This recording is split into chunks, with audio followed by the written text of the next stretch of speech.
الحمد لله نحمده ونستعينه ونستغفره ونعوذ بالله من شرور أنفسنا ومن سيئات أعمالنا من يهد الله فلا مضل له ومن يضلل فلا هادي له ونشهد أن لا إله إلا الله وحده لا شريك له ونشهد أن سيدنا وحبيبنا ومولانا محمدا عبده ورسوله الذي أرسله بالحق بشيرا ونذيرا وداعيا إلى الله بإذنه وسراجا منيرا فقد قال الله تعالى في كلامه المجيد وفرقانه الحميد أعوذ بالله من الشيطان الرجيم بسم الله الرحمن الرحيم إن الله وملائكته يصلون على النبي يا أيها الذين آمنوا صلوا عليه وسلموا تسليما اللهم صل على مولانا محمد وعلى آل سيدنا مولانا محمد প্রাণ খুলে মোহব্বতের সাথে দরুদ শরীফ পড়েন আল্লাহুম্মা সাল্লি আলা সাইয়্যিদিনা مولانا محمد وعلى آل سيدنا مولانا محمد بلغ العلا بكماله كشف الدجى بجماله حسنت جميع خصاله صلوا عليه درفشانی نے تیری قطروں کو دریا کر دیا دل کو روشن کر دیا آँखों को बीना कर दिया बलगल उला बेकमालिही कशफत दुजा बेजमालिही हसनत जमीउ खिसालिही सल्लु अलैहि खुद ना थे जुराह पर गैरों के हादी बन गए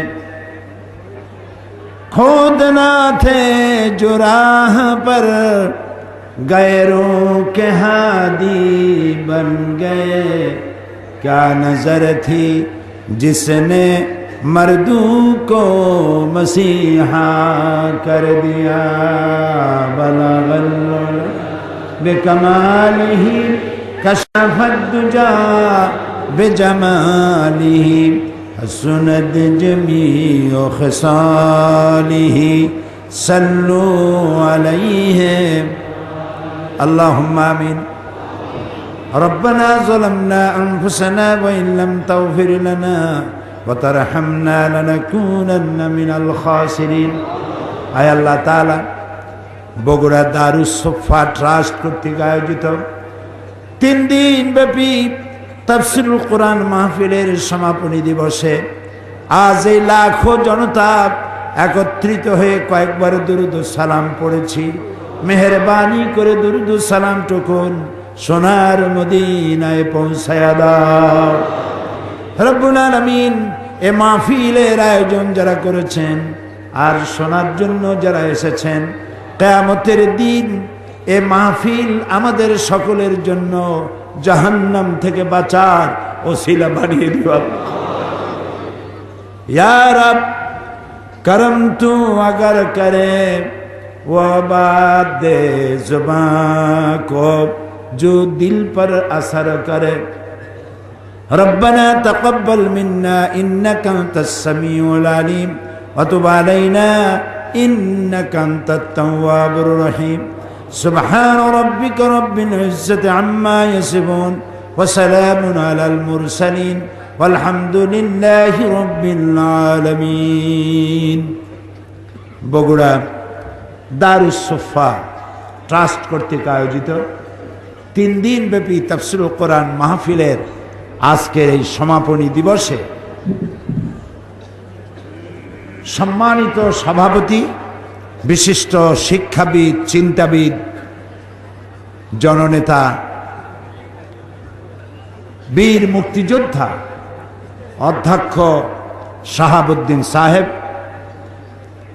হাজারাত উলামায়ে কেরাম, প্রিয় বগুড়াবাসী এবং পার্শ্ববর্তী জেলা থেকে আগত সম্মানিত ভাইয়েরা, পর্দার আড়ালের মা এবং বোনেরা, সুপ্রিয় সাংবাদিক বৃন্দ, আসসালামু আলাইকুম ওয়া রাহমাতুল্লাহি ওয়া বারাকাতুহু। আমরা আল্লাহ সুবহানাহু ওয়া তাআলার দরবারে লাখো কোটি সেজদা পেশ করছি, সুজুদ পেশ করছি, বিনীতভাবে মাথা নত করে শুকর আদায় করছি যে মহান মাবুদ দয়া করে তার কোরআন শোনার জন্য এই বগুড়া শহরে সেন্ট্রাল হাই স্কুল ময়দানে আমাদেরকে একত্রিত হওয়ার তৌফিক এনায়েত করেছেন। আমরা বলছি আলহামদুলিল্লাহ। সকলে পড়েছেন, আবারও পড়েন আলহামদুলিল্লাহ। রব্বানা লাকাল হামদ হামদান কাসীরান তাইয়্যিবান মুবারাকান ফীহি ইয়া রাব্বি। আকাশের দিকে তাকায় বলেন ইয়া রাব্বি লাকাল হামদু কামা ইয়ানবাগি লিজালালি ওয়াজহিকা ওয়া আযীমি সুলতানিকা। আমরা বিশাল আকাশের মালিক, বিস্তীর্ণ এই জমিনের মালিক, কুল কায়নাতের মালিক আল্লাহ সুবহানাহু ওয়া তাআলার দরবারে শুকরিয়া আদায় করে নিলাম আলহামদুলিল্লাহ।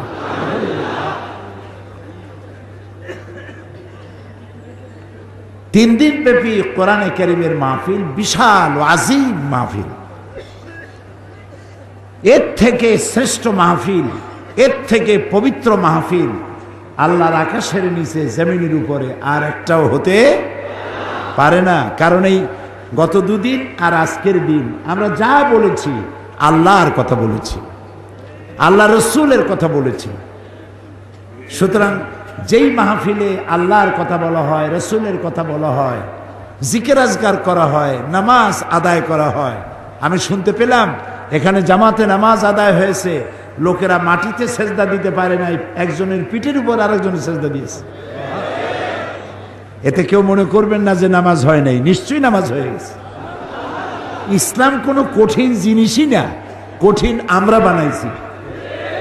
লা ইউকাল্লিফুল্লাহু নাফসান ইল্লা উসাহা।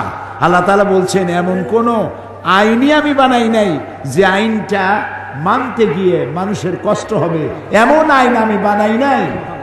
ওয়ামাল্লাহু বিযাল্লামিন লিল আবিদ। আমি আমার বান্দার উপরে জুলুম করি না। সুবহানাল্লাহ, সুবহানাল্লাহ, সুবহানাল্লাহ। বিশাল জামাতে নামাজ পড়েছেন, শুনতে এসেছেন কার বাণী? আল্লাহর মহান আল্লাহর মহাপবিত্র বাণী শোনার জন্য আসছেন। এই কোরআন এর মুজিজা শুনতে চান না দেখতে চান? মানুষে বলে যে দেখাই যায়, তা শোনে কিনা? কোরআনের মুজিজা দেখুন। এরকম একটা সমাবেশ যদি কোনো রাজনৈতিক দল করে, কত লক্ষ টাকা ব্যয় করা লাগবে বলেন? তারপরেও এই মানুষগুলিকে এইরকম বসায় রাখা যাবে না। দাঁড়ায় থাকবে, সিনেবাদাম চাবাবে, চানাচুর খাবে, সিগারেটে ফু দিবে, কার কথা কেনা শোনে? তারপরে যদি আবার বাস ভাড়া না দেওয়া হয়, দুপুরের খাবারের প্যাকেট না দেওয়া হয়, তাহলে যা বক্তৃতা শুনছে পিঠির উপরে আদায় করে। তাকায় দেখেন তো কি জান্নাতের পরিবেশ। আপনারা বলেন, নামাজ পড়ে উঠছেন সবাই, এই দারুস সুফা ট্রাস্ট আপনাদেরকে বাস ভাড়া দিয়ে এনেছে? রিক্সা ভাড়া দিছে? ভটভটি আর নসিমন ভাড়া দিয়ে আনছে? খাইতে দিছে কেউ রে? সুবহানাল্লাহ। তাহলে এই যে বিশাল সমাবেশ, জান্নাতি পরিবেশ, আমি শুধু এই কথাটুকু বলতে চাই যে কোরআনের কথা শুনতে আসলে যদি এই শান্তি হয়, তাহলে এই কোরআনের আইন যদি রাষ্ট্র মানে, সমাজ মানে, এই পৃথিবী তো জান্নাত হয়ে যাবে। বলো আল্লাহু আকবার, আল্লাহু আকবার, আল্লাহু আকবার।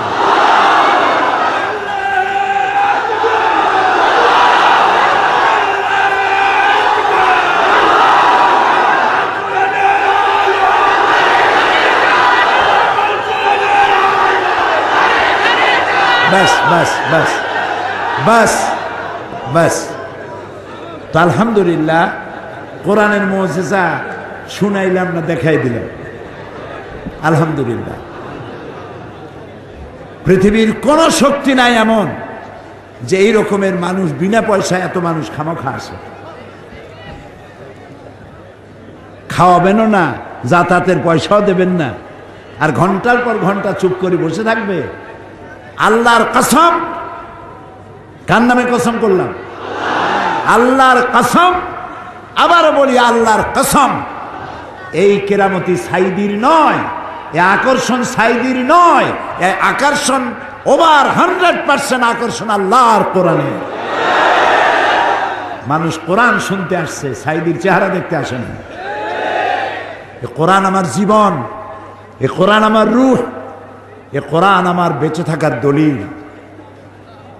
এই কোরআন আমাকে, আমার কষ্ট দূর করবে, এ কোরআন আমাকে শান্তি দিবে, এ কোরআন আমাকে দুনিয়ায় আরাম দেবে, এ কোরআন আমাকে জাহান্নাম থেকে বাঁচায় দিবে। জান্নাতেও আল্লাহ তাআলা দরজা, মাকাম বুলন্দ করে দেবেন। আল্লাহ তাআলা বলবেন জান্নাতীদেরকে, তেলাওয়াত করো আর উঠতে থাকো। জান্নাতে উপরের দিকে উঠতে, তেলাওয়াত করো আর উঠতে থাকো। উঠতে উঠতে যে জায়গায় তোমার তেলাওয়াত শেষ, ওই জায়গাটা তোমার। এখন হাফেজের জায়গা কোথায় হবে চিন্তা করো। সুবহানাল্লাহ। আমরা তো কুল্লু আল্লাহ, আলহামদুলিল্লাহ, আলম তারা, লাইলাফে কোরাইশিন, বাস শেষ। হাফেজের কিসমত কত! সুবহানাল্লাহ। ও 30 পারা পড়বে। রাসূলুল্লাহ বলেছেন, আল্লাহ তাআলা তাকে বলবেন, উঠো আর তেলাওয়াত করতে থাকো, যেখানে তোমার তেলাওয়াত শেষ ওই জায়গাটা তোমার। তো নিজেরা তো হাফেজ হইতে আমরা পারি নাই, অন্তত ছেলেদেরকে বানাই, নাতিদেরকে বানাই, হাফেজে কোরআন বানাই, কি হবে? আল্লাহর নবী বলেন, মান ক্বারাআল কুরআনা ফাস্তাজহারাহু ফাহাল্লা হালালাহু ওয়া হাররামা হারামাহু আদখালাহুল্লাহুল জান্নাহ। আল্লাহর নবী বলেন, যে ব্যক্তি কোরআন পড়ল, কোরআনের হালাল জিনিসকে গ্রহণ করল, কোরআনের হারাম জিনিসকে বর্জন করল, আর কোরআনের প্রচারে নেমে গেল, ছড়িয়ে পড়ল, কিয়ামতের দিন আল্লাহ রাব্বুল আলামিন ওই ব্যক্তিকে জান্নাত দিয়ে দিবে। রাসূল বলেন, শুধু জান্নাত দিবেন না, আল্লাহ তারে বোনাস দিবেন।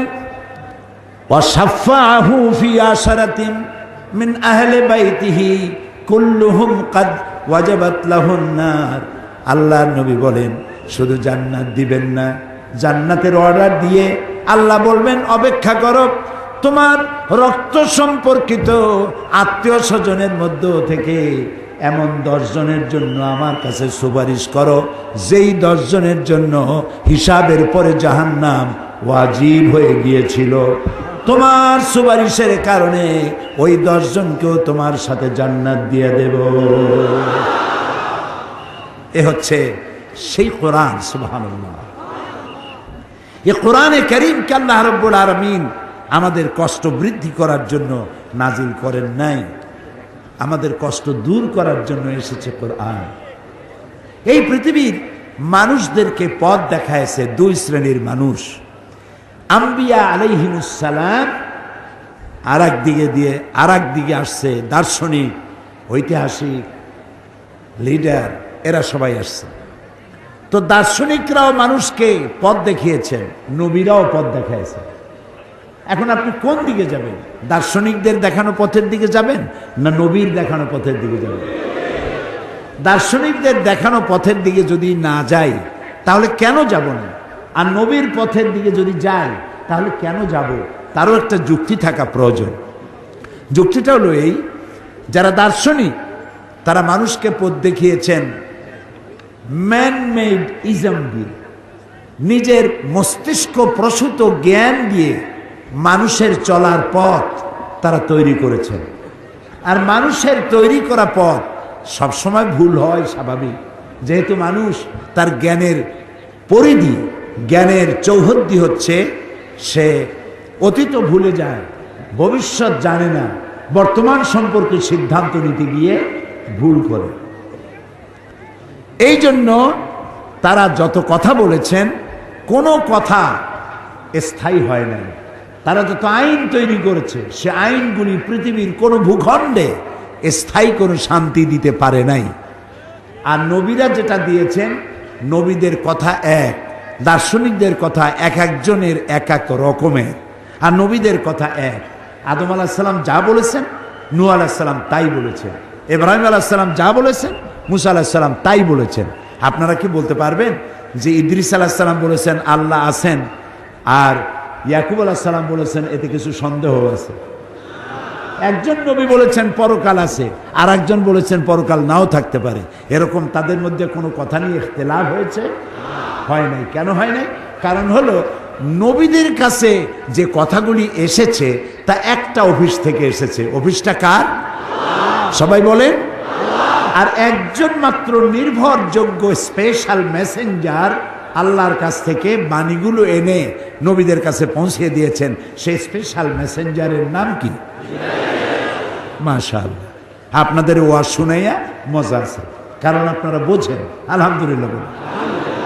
জিব্রাইল, আল্লাহ তাকে প্রচন্ড ক্ষমতা দিয়েছেন, তাকে আল্লাহ তাআলা বলেছেন শাদীদুল কুওয়া, প্রচন্ড ক্ষমতা রাখেন। রূহুল আমিন, আল্লাহ তাআলা তার প্রশংসা করেছেন। নবী করিম সাল্লাল্লাহু আলাইহি ওয়াসাল্লাম বলেছেন আমি জিব্রাইলকে সচক্ষে আসল সূরতে 2 বার দেখেছি, অরিজিনাল সূরতে 2 বার দেখেছি। পাখির যেমন 2টো ডানা থাকে, জিব্রাইলের আমি 600 ডানা দেখেছি। এবং আকাশ থেকে জমিন পর্যন্ত পৌঁছাতে তার ডানা দিয়ে 2 বার মাত্র ঝাপটা মারে, আকাশ থেকে জমিনে এসে পৌঁছে যায়। আল্লাহর অফিস থেকে, আল্লাহর কাছ থেকে বাণী বহন করে নিয়ে এসে নবীদের কাছে পৌঁছায়ছেন কে? জিবরাইল আলাইহিস সালাম। এখন আল্লাহ তাআলা এই মানব গোষ্ঠীকে সৃষ্টি করে তাদের পথ দেখিয়ে দিয়েছেন। পথ দেখাবার জন্য 2টি রাস্তা, তিনি 2টি জিনিস দিয়েছেন। একটা হলো কিতাব আর একটা হলো নবী। কয়টা জিনিস? একটা হলো নবী আর একটা হলো কিতাব। এখন যদি শুধু নবী আসতেন, কিতাব দেওয়া না হতো, তাহলে জনগণ নবীকেই আল্লাহ বানায় ফেলতো। ঈসা আলাইহিস সালাম রে আল্লাহ বানাইছে না, তারা আল্লাহর ছেলে বানাইছে না? وقالت النصارى المسيح ابن الله খ্রিস্টানেরা বলে মসিহ হচ্ছে আল্লাহর পুত্র, বলেন নাউজুবিল্লাহ। ইহুদিরা কম যায় নাই, তারা কি বলেছে? وقالت اليهود عزير ابن الله ইহুদিরা বলেছে উজাইর হচ্ছে আল্লাহর পুত্র, বলেন নাউজুবিল্লাহ। এখন দুই দলে ঝগড়া লেগে গেল, ওরা বলে আমাদেরটা ঠিক, এরা কয় আমাদেরটা ঠিক। শেষ পর্যন্ত তারা একটা মীমাংসা করলো যে আমাদের সবার কথা ঠিক, উজাইরও আল্লাহর পুত্র, ঈসাও আল্লাহর পুত্র, আর আমরা হলাম আল্লাহর নাতি। নাহনু আবনাউল্লাহ, আমরাও আল্লাহর নাতিপুতি, এবং আল্লাহ আমাদেরকে অত্যন্ত ভালোবাসেন। আমরা যত মদ খাই আর যত পাপ করি না কেন, কিয়ামতের দিন আল্লাহ আমাদেরকে জাহান্নামে দিবেন না। যদি কোনো বেশি গুনার কারণে জাহান্নামে তিনি যদি দেনও, লান তামাসসানান নার ইল্লা আইয়ামান মাদুদা, যদি আল্লাহ আমাদেরকে জাহান্নামে ফেলেনও তো কোনো রকম করে এইভাবে একটু জাহান্নামে থুইয়া একটা স্যাক দিয়ে উঠাই নিয়ে আসবে, বেশি সময় আমাকে দোজখে ফালায় রাখবে না। তাহলে আল্লাহ তাআলা আমাদের প্রতি ইহসান করেছেন, একদিকে দিয়েছেন নবী, আর একদিকে দিয়েছেন কিতাব। আমি বলেছি যদি কিতাব না দিয়ে শুধু নবী দিতেন, মানুষেরা তাহলে নবীদেরকেই আল্লাহ বানায় ফেলতো। আর যদি নবী না দিয়া শুধু কিতাব দিতেন, তাহলে মাঝিহারা নৌকার মতো সমুদ্রের উত্তাল তরঙ্গের মধ্যে ডুবে মরে যেত সব। এই জন্য আল্লাহ নবীও দিয়েছেন, কিতাবও দিয়েছেন, যেন কিতাব অনুযায়ী জাতিকে তারা পরিচালিত করতে পারে। আমরা যদি সঠিক রাস্তার উপরে চলতে চাই, তাহলে আমাদেরকে এদিক ওদিক গেলে চলবে না, কোরআন অনুযায়ী জীবন চালাইতে হবে। তাহলেই আমরা মঞ্জিলে মকসুদে পৌঁছতে পারবো ইনশাআল্লাহ। আলোচনা করতেছিলাম কোন সূরা মনে আছে তো? আসুন, শয়তানের ওয়াসওয়াসা থেকে পানাহ তো চেয়ে নি। বিসমিল্লাহ পড়া বাধ্যতামূলক নয়, কিন্তু আউযুবিল্লাহ পড়া বাধ্যতামূলক, কারণ শয়তান আপনারে কোরআন বুঝতে দিতে চায় না।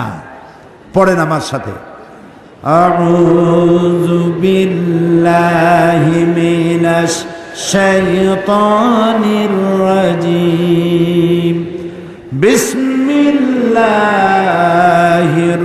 রাহমানির রাহিম।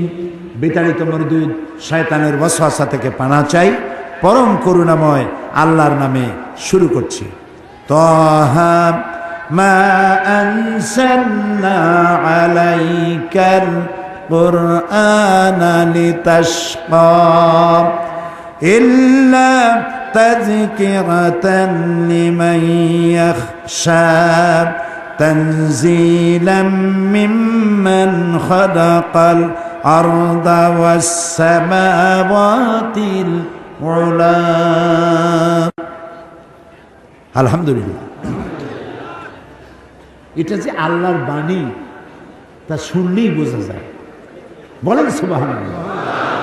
যারা মক্কা শরীফে গেছেন, যাদের টাকা পয়সা আছে, আমি তাদেরকে বলি হলিডে করতে ব্যাংকক, সিঙ্গাপুর, আমেরিকা, লন্ডন কোনো লাভ নাই। যে পয়সা করে যদি বেশি থাকে, হলিডে করতে গেলে মক্কা শরীফ যাবেন রমজান মাসে, শুনবেন তেলাওয়াত শেখ আব্দুর রহমান আস-সুদাইস, সৌদ আশ-শুরাইন, আব্দুর রহমান আল হুজাইফি, আব্দুল্লাহ আল জেহনি যখন তেলাওয়াত করে তারাবির নামাজে, মনে হয় যেন কোরআন নাজিল হচ্ছে।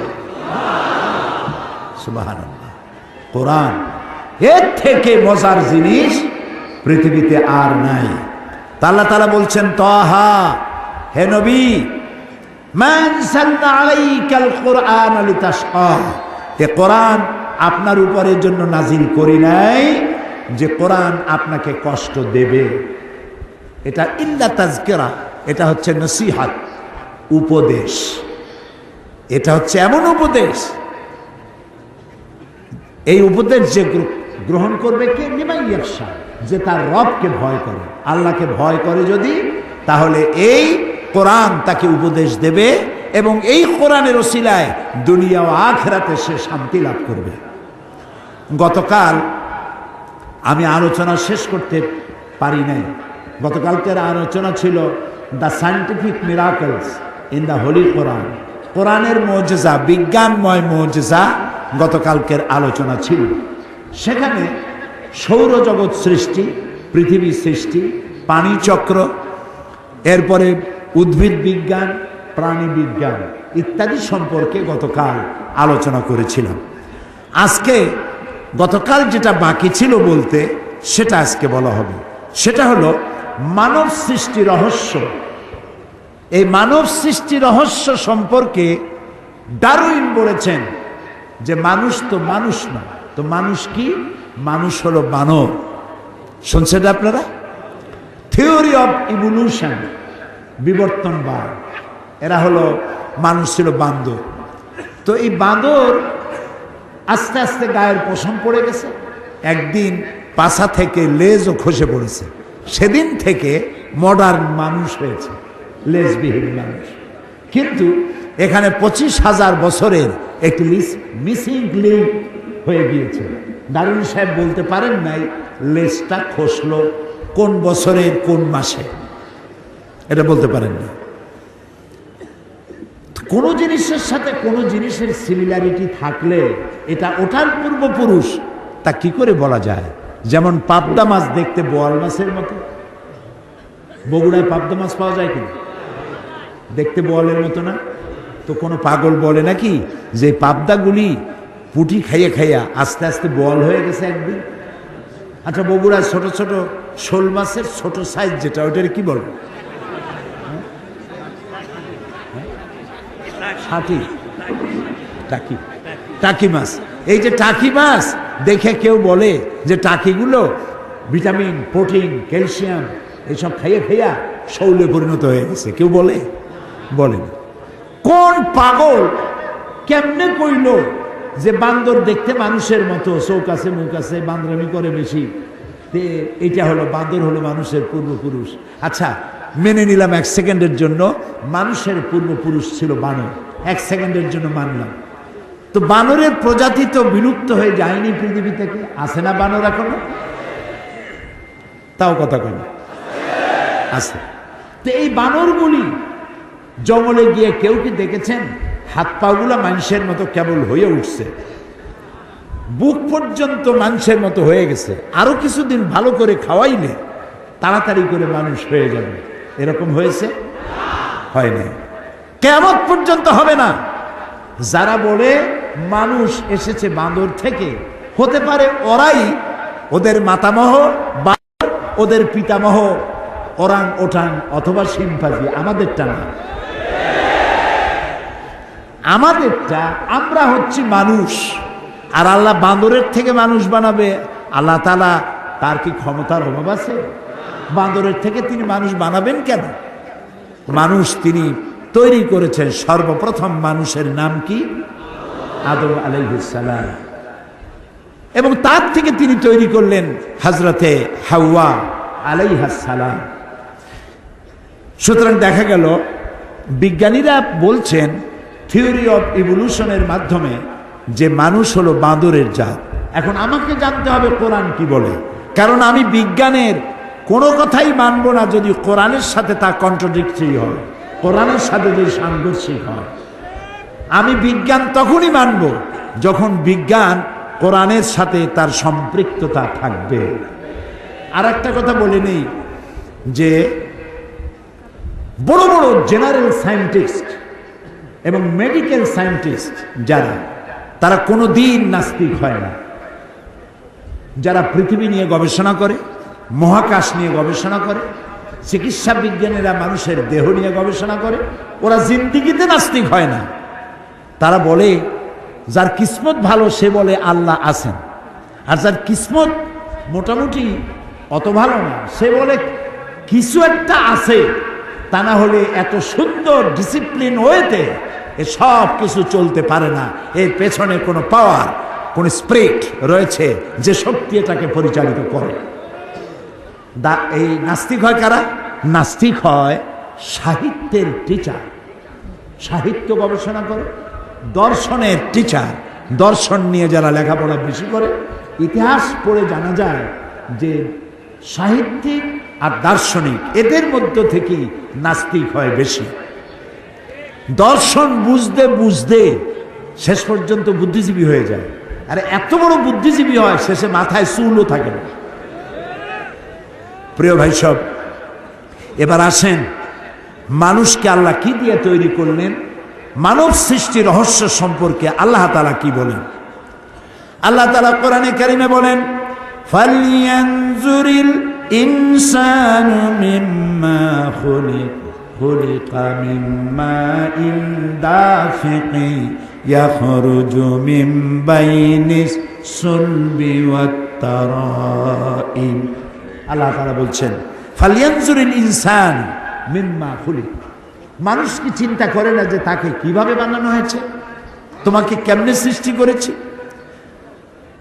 খুলিকা মিন মাইন দাফিক, সবেগে নির্গত পানি দিয়ে তোমাকে সৃষ্টি করা হয়েছে, যা ইয়াখরুজু মিন বাইনিস সুলবি ওয়াত তারাইব, যা পিতার পৃষ্ঠদেশ এবং মায়ের বক্ষপিঞ্জর থেকে তৈরি হয়।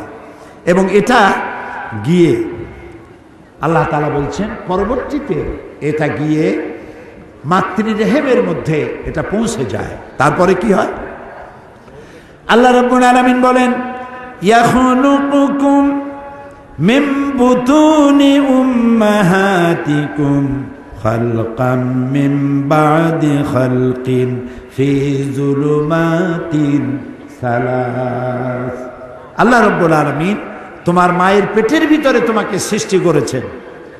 ভ্রূণ তত্ত্ববিদরা বলেন যে স্পার্ম যেটা, শুক্রকীট যেটা, এটা মায়ের পেটের ভেতরে গিয়ে 3টি পর্দার আড়ালে থাকে। বিজ্ঞান বলতেছে যে মায়ের পেটের ভিতরে 3টা পর্দার আড়ালে থাকে। আজ থেকে 1450 বছর আগে কোরআন তার রাসূলের মাধ্যমে জানাচ্ছেন, ফি যুলুমাতিন সালাস, 3টি অন্ধকার পর্দার আড়ালে স্পার্মটা থাকে। সুবহানাল্লাহ। এরপরে দেখুন, সুম্মা খালাকনান নুতফাতা আলাকাতান ফাখালাকনাল আলাকাতা মুদগাতান ফাখালাকনাল মুদগাতা ইযামা। আল্লাহ রাব্বুল আলামিন বলেন, এরপরে সেই নুতফা, শুক্রকীট, স্পার্ম, সুম্মা খালাকনান নুতফাতা আলাকাতা, এটাকে আলাকা, মুআল্লাক শব্দ থেকে এসেছে আলাকা। মায়ের পেটের যে জরায়ু, বাচ্চাদানি, সেই বাচ্চাদানিতে এটা সেটে থাকে, ঝুলে থাকে, মুআল্লাক থাকে, আলাকা। সুবহানাল্লাহ। আর ভ্রূণতত্ত্ববিদরা এখন বলছে যে এটা লটকে থাকে, এটা ঝুলে থাকে। তারপরে ফাখালাকনাল আলাকাতা মুদগাতান, এরপরে এটা রক্তপিণ্ড এবং গোশতপিণ্ডে পরিণত হয়ে যায়। ফাখালাকনাল মুদগাতা ইযামা, এরপরে সেই মুদগা থেকে হাড্ডি তৈরি হয়। হাড্ডি দিয়ে, কচি কচি হাড্ডি দিয়ে বডি ফার্ম, একটা স্ট্রাকচার তৈরি করা হয়, বডির স্ট্রাকচার। এরপরে আল্লাহ বলছেন, ফাকাসাউনাল ইযামা লাহমা, এরপরে হাড্ডির উপরে গোশত দিয়ে, চামড়া দিয়ে একটা মানুষের আকৃতি আমি মায়ের পেটে তৈরি করে দেই। তারপরে যখন 6 মাস কি 4 মাস 5 মাস বয়স হয়ে গেল, তখন তার মধ্যে রুহ দিয়ে দিই, প্রাণের সঞ্চার হয়েছে।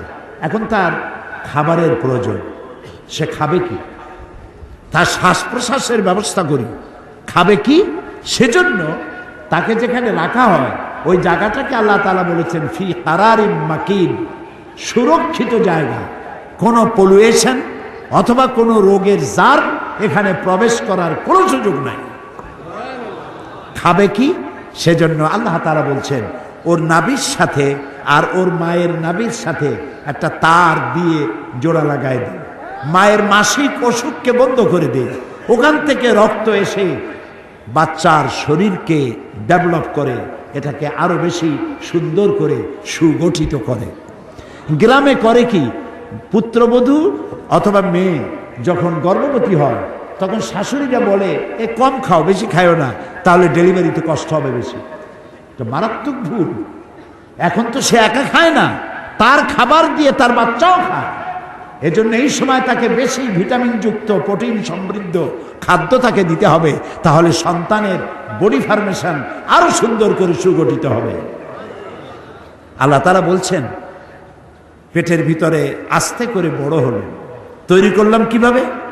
আল্লাহ তাআলা বলেন আল্লাযী খালাকাকা ফাসাওয়াকা ফাআদালাক ফি আইয়ি সূরাতিন মা শাআ রাক্কাবাক। আল্লাহ তাআলা বলেন আমি সৃষ্টি করলাম, সুন্দর করে আকৃতি দিলাম। ফি আইয়ি সূরাতিন মা শাআ রাক্কাবাক। রাক্কাবা ইউরাক্কিবু তারকিবান, জোড়া জোড়া তৈরি করলাম, অনেকগুলি জোড়া দিলাম। পায়ে জোড়া, হাঁটুতে জোড়া, কোমরে জোড়া, বাহুতে জোড়া, কনুতে জোড়া।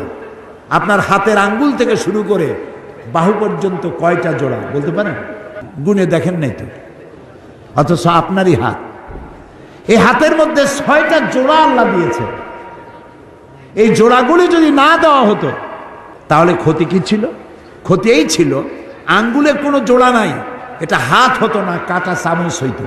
কোনোই তো জোড়া নাই, এটা হাত হতো না, এটা একটা লাঠি হতো। ভাত খাবেন কি করে? ভাত মাখাবেন কি করে? মুখে দিবেন কি করে? দুইজন সামনাসামনি বসবেন, একজন আরেকজনের মুখে উঠাই দিবেন। নিজের খাবার হাত ক্লোজ হয় না বলে নিজের খাবার নিজের মুখে তুলে দিতে পারবেন না। সুবহানাল্লাহ বলবেন না? সুবহানাল্লাহ বলবেন না? আল্লাহ রাব্বুল আলামিন বলেন সুগঠিত করলাম, সুন্দর করলাম। এরপরে মায়ের পেট থেকে মাস দিন যখন পূর্ণ হয়ে গেল, সুম্মা নুখরিজুকুম তিফলা, বাচ্চার আকারে মায়ের পেট থেকে বের করে নিয়ে আসলাম। সুবহানাল্লাহ। মায়ের পেট থেকে বেরিয়ে আসলে এখন তুমি খাবে কি? মায়ের পেটে যখন ছিল তখন খাবারের লাইন ছিল কয়টা বলেন? একটা লাইন ছিল। মায়ের পেট থেকে যখন বেরোলেন তখন সে লাইনটা কেটে দিয়েছে না?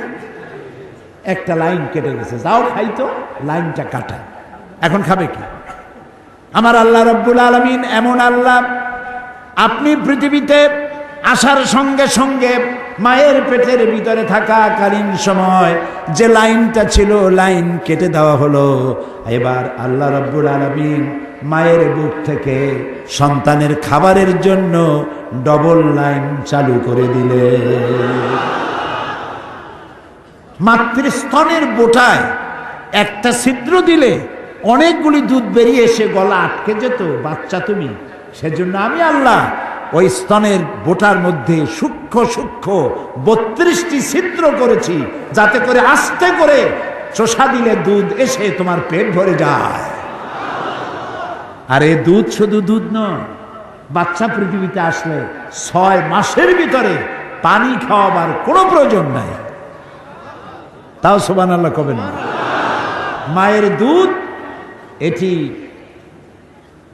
এর মধ্যে রয়েছে ফুড ভ্যালু, এর মধ্যে রয়েছে পানি, এর মধ্যে রয়েছে ক্যালসিয়াম, এর মধ্যে রয়েছে ভিটামিন, এর মধ্যে রয়েছে আয়রন, এর মধ্যে রয়েছে রোগের প্রতিষেধক, রোগকে প্রোটেক্ট করার মতো ক্ষমতা এই দুধের মধ্যে আল্লাহ তাআলা দিয়ে দিয়েছেন। সুবহানাল্লাহ।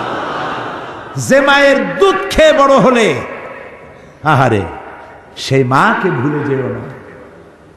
এ মা হচ্ছে এমন মা যিনি বাচ্চাকে ঘুম না পড়াইয়া নিজে ঘুমান না, বাচ্চাকে গোসল না করাইয়া নিজে গোসল করেন না, বাচ্চাকে না খাওয়াইয়া নিজে খান না। অনেক লক্ষ্মী ছাড়া পুরুষ আছে স্ত্রীর কথা মতো মায়ের সাথে কথা বলা বন্ধ করে দেয়। অবশ্য বগুড়ায় এরকম নাও থাকতে পারে। এগুলো কপাল করে। এগুলো কি বলেন? কপাল করে। মায়ের সাথে কথা বন্ধ করছো। আবার কেউ কেউ বলে এই বুড়িটা মরে না কেন? ইন্না লিল্লাহি ওয়া ইন্না ইলাইহি রাজিউন। মায়েরে মরতে কও, তোমার যখন অসুখ হয়েছিল, টাইফয়েড হয়েছিল, চিকিৎসায় কাজ হয় না, সবাই ঘুমায় গেছে, তোমার মা তোমার কাছে বসে তাহাজ্জুদের নামাজ পড়ে সূরা ইয়াসিন তেলাওয়াত করে চোখের পানি দিয়া বুক ভাসাইছে আর বলেছে, আল্লাহ আমার জীবনের বিনিময়ে আমার বাসারে তুমি বাঁচাইয়া দাও, আমার কলিজার টুকরা সন্তানটাকে দয়া করে তুমি বাঁচাইয়া দাও। যে মা গভীর রাত্রে তোমার জন্য নিজের জীবনের বিনিময় বাঁচার জন্য দোয়া করলেন, সেই মাকে বলো বুড়ি মরে না কেন? নাউজুবিল্লাহ, নাউজুবিল্লাহ। প্রিয় ভাই সব, মা হচ্ছে একটা অক্ষর মা। আহারে, একটা অক্ষর মা। মনে হয় সারা দুনিয়ার সব মধু আল্লাহ একটা অক্ষরের মধ্যে ঢুকাই দিয়েছে। মা। বিদেশ থেকে যখন সন্তান আসে, চাকরি বাকরি করে সৌদি আরব, কুয়েত, কাতার, সকলের চোখ থাকে বাক্সের দিকে, আমার জন্য আনছে কি? একমাত্র মা মুখের দিকে তাকায়, আহারে বাসার মুখটা শুকায় গেছে, খায় নাই কিছু। ও বাবা কখন খাইছিস? আর কেউ বলে? যিনি মা হারাইছেন তিনি বুঝবেন কি হারাইছেন। কেউ জিজ্ঞেস করবে না খাইছো কখন, ঠিক মতো জায়গা মতো পৌঁছে গেছো কিনা জিজ্ঞেস করে না। এজন্য কবি বলেছেন, বিদেশে বিরাজ্যে যার পুত্র মারা যায়, পশু পাখি না জানিতে আগে জানে মা। মায়ের কলিজায় টান লেগে যায়, সহ্য করতে পারে না। সুতরাং মায়ের জন্য আল্লাহ তাআলা দোয়া করতে বলেছেন, আমার কাছে দোয়া করো। কে দোয়া শুকাইছে? মা বাপের জন্য আমার কাছে দোয়া করো। আল্লাহ তাআলা বলেছেন, ওয়াকাদা রাব্বুকা আল্লা তা'বুদু ইল্লা ইয়াহু ওয়া বিল ওয়ালিদাইনি ইহসানা। তোমার রবের পক্ষ থেকে চূড়ান্ত সিদ্ধান্ত হয়ে গেছে, আমি আল্লাহর ইবাদত করার পর তোমার মা বাপের খেদমত করবে। সুবহানাল্লাহ। ওয়াকুল লাহুমা কাওলান কারীমা। আর মা বাপের সাথে অসম্মানজনক কথা কখনো বলবে না। মা বাপরে ধমক দিবে না, চোখ মোটা করবে না। অনেক ছেলে পেলে আছে মা বাপ মারে পর্যন্ত। চোখ মোটা করে তাকাও কার দিকে? আল্লাহ ইচ্ছে করলে তোমাকে অন্ধ বানায় দিতে পারে। এটা বেয়াদবি করার জায়গা নয়। তোমার মা যদি দুশ্চরিত্রাও হয়, তুমি তাকে ধমক দিতে পারো না। তোমার মা যদি মুশরিক হয়, কাফের হয়, তাও তুমি তাকে ধমক দিতে পারবে না। মায়ের মতো আদর করতে হবে, যত্ন করতে হবে, তার সেবা করতে হবে, তার কাছে দোয়া চাইতে হবে। তোমার জান্নাত তোমার মায়ের পায়ের তলে। সুবহানাল্লাহ। আল্লাহ রাব্বুল আলামিন দোয়া শিখাইছেন, বান্দারে তোর মা বাবার জন্য আমার কাছে দোয়া কর। রব্বিরহামহুমা কামা রব্বায়ানি সগীরা। পড়েন সবাই, রব্বিরহামহুমা কামা রব্বায়ানি সগীরা। আল্লাহ তাআলা আমার মা বাপ আমার অসহায় কালে আমাকে যে যত্ন করেছেন। আমরা অসহায় ছিলাম না, ক্ষুধা লাগলে বলতে পারতাম না যে মা ক্ষুধা লাগছে। পৌষ মাসের শীতে পেশাবের মধ্যে পড়ে আছি, পায়খানার মধ্যে পড়ে আছি, আমি বলতে পারি না যে আমি কষ্টে আছি। তা আমার অসহায় কালে আমাকে মারে নাই, ধরে নাই, আছাড় মারে নাই, আমাকে যত্ন করেছে। আহারে, আয় আল্লাহ, আমার অসহায় সময় যে মা বাবা আমাকে যত্ন করলেন, আদর করলেন, আমার মা বাবা আজ বার্ধক্যে পৌঁছে গেছে অথবা মারা গেছে, তাদেরকে তোমার রহমতের কোলে লালন পালন করো। প্রিয় ভাই সব, মা বাপের খেদমতের ওয়াজ করা আজকে আমার বিষয় না। আমার বিষয় ছিল মানব সৃষ্টি রহস্য। দেখুন, আমাদের দেশে বিয়ের পরে যদি সন্তান 6 মাসের মাথায় যদি সন্তান হয়, লক্ষ্য করে শুনতে হবে, তা নাহলে কিন্তু মিস করবেন। বিয়ে করেছে, 6 মাসের মাথায় গিয়ে বাচ্চা হয়েছে। শ্বশুর শাশুড়ি তো দূরের কথা, স্বামীও চিন্তা করে যে এই বাচ্চা বোধহয় আমার না, এত তাড়াতাড়ি বাচ্চা হইল কেন? কি বল? এখন বিজ্ঞানীরা বলছে যে না, 6 মাসের ভিতরে যদি সন্তান হয় তা তার স্বামীর সন্তান। বলতেছে বিজ্ঞান, কিন্তু কোরআন বলেছে ১৫০০ বছর আগে। কি বলেছে? আল্লাহ রাব্বুল আলামিন বলেন ওয়া হামলুহু ওয়া ফিসালুহু সালাসুনা শাহরা। হামলুহু ওয়া ফিসালুহু, গর্ভধারণ আর দুগ্ধপান সব মিলে ৩০ মাস। কে বলতেছেন? আল্লাহ। সব মিলে কয় মাস? ৩০ মাস। দুধ খাওয়াবে কয় মাস? হাওলাইনে কামিলাইন, ২ বছর। ২ বছরে কয় মাস হয়? হ্যাঁ, কোন না তাড়াতাড়ি, ও অঙ্কে ফেল করে। ২ বছরে ২৪ মাস। তা আল্লাহ তাআলা আগে কি বলেছেন? ওয়া হামলুহু ওয়া ফিসালুহু সালাসুনা শাহরা, ৩০ মাস। ৩০ মাসের ২৪ মাস গেল দুধ খাওয়াইতে, থাকে কয় মাস? ৬ মাস। এই ৬ মাস গর্ভ, সর্বনিম্ন গর্ভের বয়স হলো ৬ মাস। এটা বিজ্ঞান এখন বলতেছে, আর রাসূলকে দিয়ে আল্লাহ বলেছেন ১৫০০ বছর আগে। পাগলেরা কয় কি? বলে যে মুহাম্মদ সাল্লাল্লাহু আলাইহি ওয়াসাল্লাম তো মধ্যযুগে আসছে, তখন বিজ্ঞান ছিল না। সেই যুগের কথাগুলি এখন কি মানা যায়? এখন বিজ্ঞানের যুগ। আরে বাবা, তোমার বিজ্ঞান গেছে কদ্দূর? আমি মাঝে মধ্যে বলি, বিজ্ঞান গেছে কই? বিজ্ঞান গেছে কেবলমাত্র চাঁদে, মঙ্গল গ্রহে যাইতে পারে নাই। স্পুটনিক পাঠাইছে, আর প্রথম একটা কি পাঠিয়েছিল, নাম কি মনে আছে? হ্যাঁ, পাথফাইন্ডার। হ্যাঁ, এগুলো মনে রাখবেন, কাজে লাগবে, আমাকে অন্তত সাহায্য করতে পারবেন।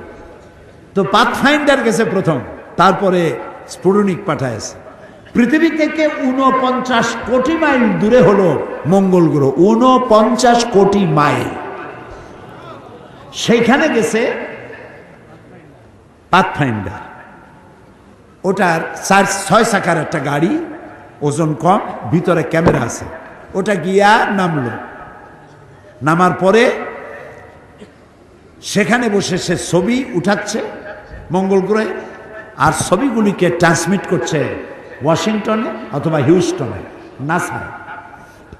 হিউস্টন ইউনিভার্সিটিতে আমি প্রোগ্রাম করেছি, এবং হিউস্টন ইউনিভার্সিটির কাছেই হলো মহাশূন্য গবেষণাগার।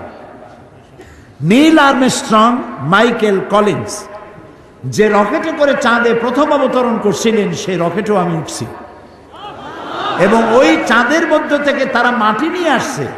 সেই মাটি, পাথর, অন্যান্য পদার্থ দূর করে শুধু মাটি একটা বক্সের মধ্যে রেখে তাতে আলু, টমেটো আর ভুট্টা লাগাইছে। এর দ্বারা